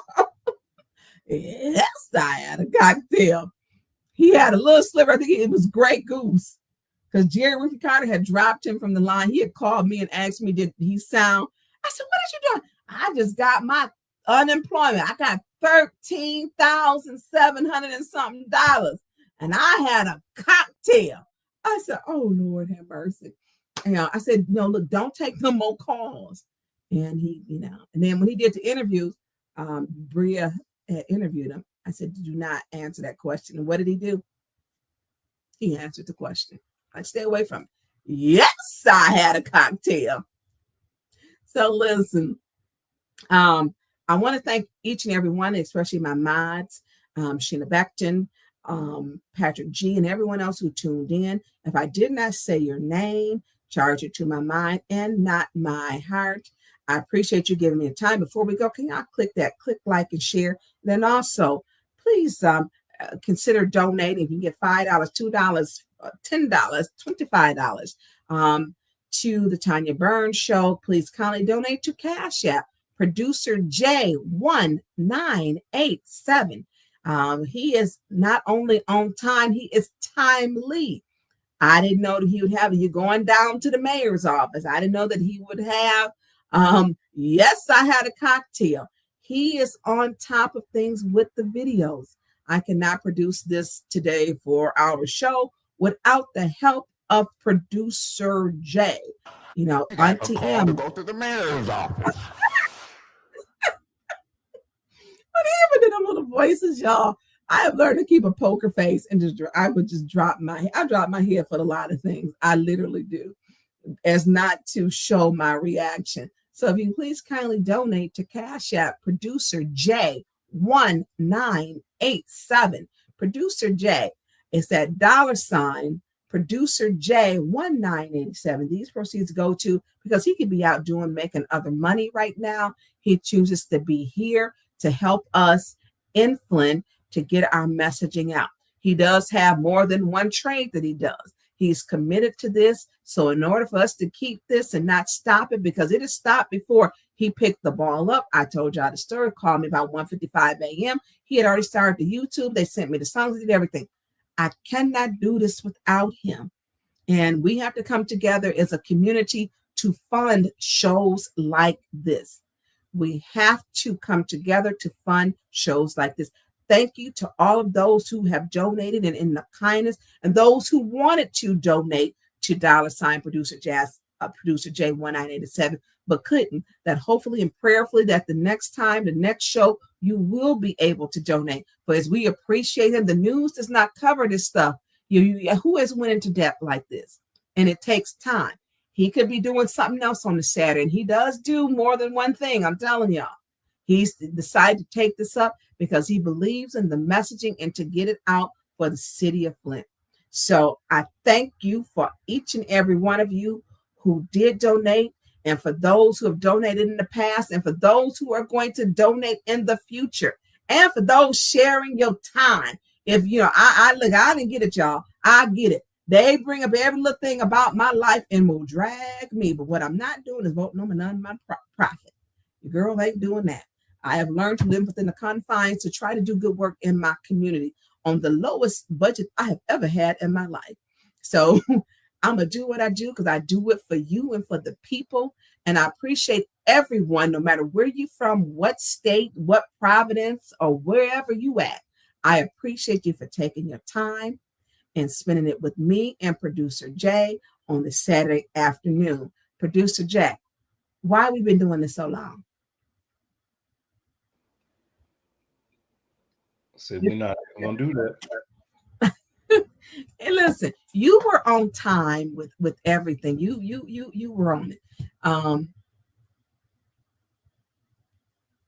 Christopher says, it does not work, Miss Burns. We know you cracking up and trying to hide your emotions. So you're trying to say, Christopher, I don't play that off. I be trying. Some folks, when they step to that mic, what's going to happen? Oh, we know what's going to happen. I try to, and if it's not coming off like that, I don't know what to say. I do my best. And I want to say thank you to Producer Jay, because you are producing another independent show. I decided to be an independent podcaster is to make sure that my content, I can push it out there. And then I wanted to elevate and then to do some things differently. I appreciate that Producer Jay does not complain about the amount of time that we are on. He is always saying, let's do this, however long it takes to get it done. Let's do this. He has been an encourager. He has been a stabilizer. He's the one that said, even after the meeting, I know I'm getting ready to get him. Leave that up. I'm getting ready to get him. I have been the one where he encouraged me when I didn't want to do late night chit chat. Y'all, he be pressing. Like, no, we need to do it. And so I cannot do this without a supportive person. And he has been a supportive friend who has made sure that I keep going.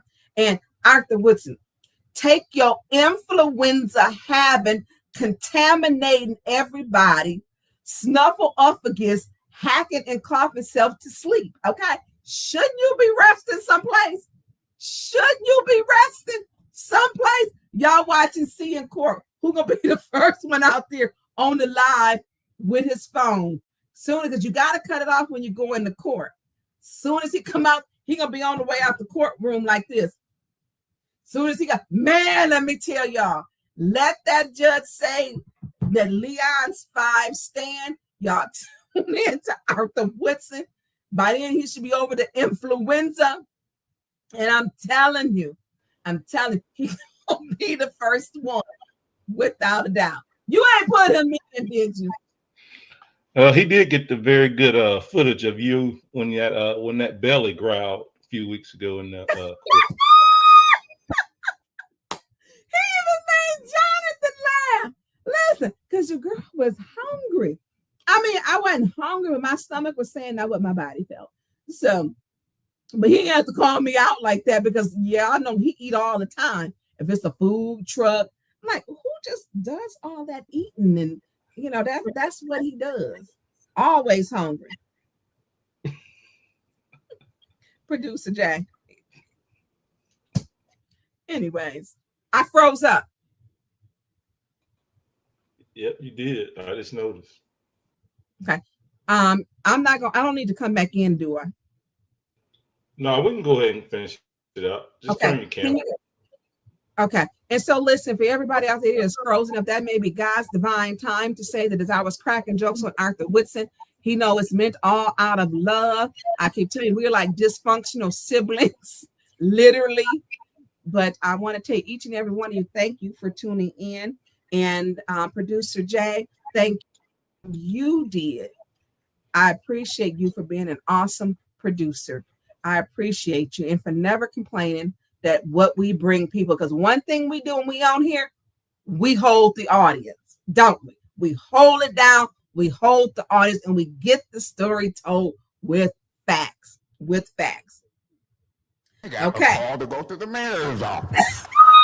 Listen, thank y'all.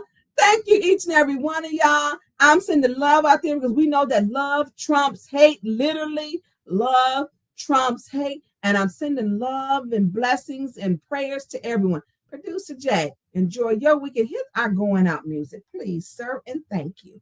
It's the Tanya Burn Show. Tune in right now. Like and share. Our city needs that vow. Flint City News got truth to share. When we fight the darkness, we repair. Won't give up, we're standing tall and proud. Voices rising strong, no longer shrouded. Residents deserve what's right and fair. Together we can lift the despair. We fight, we win, we break the chains. Tanya Burns won't stand out in the rain. Our city dreams will make them true.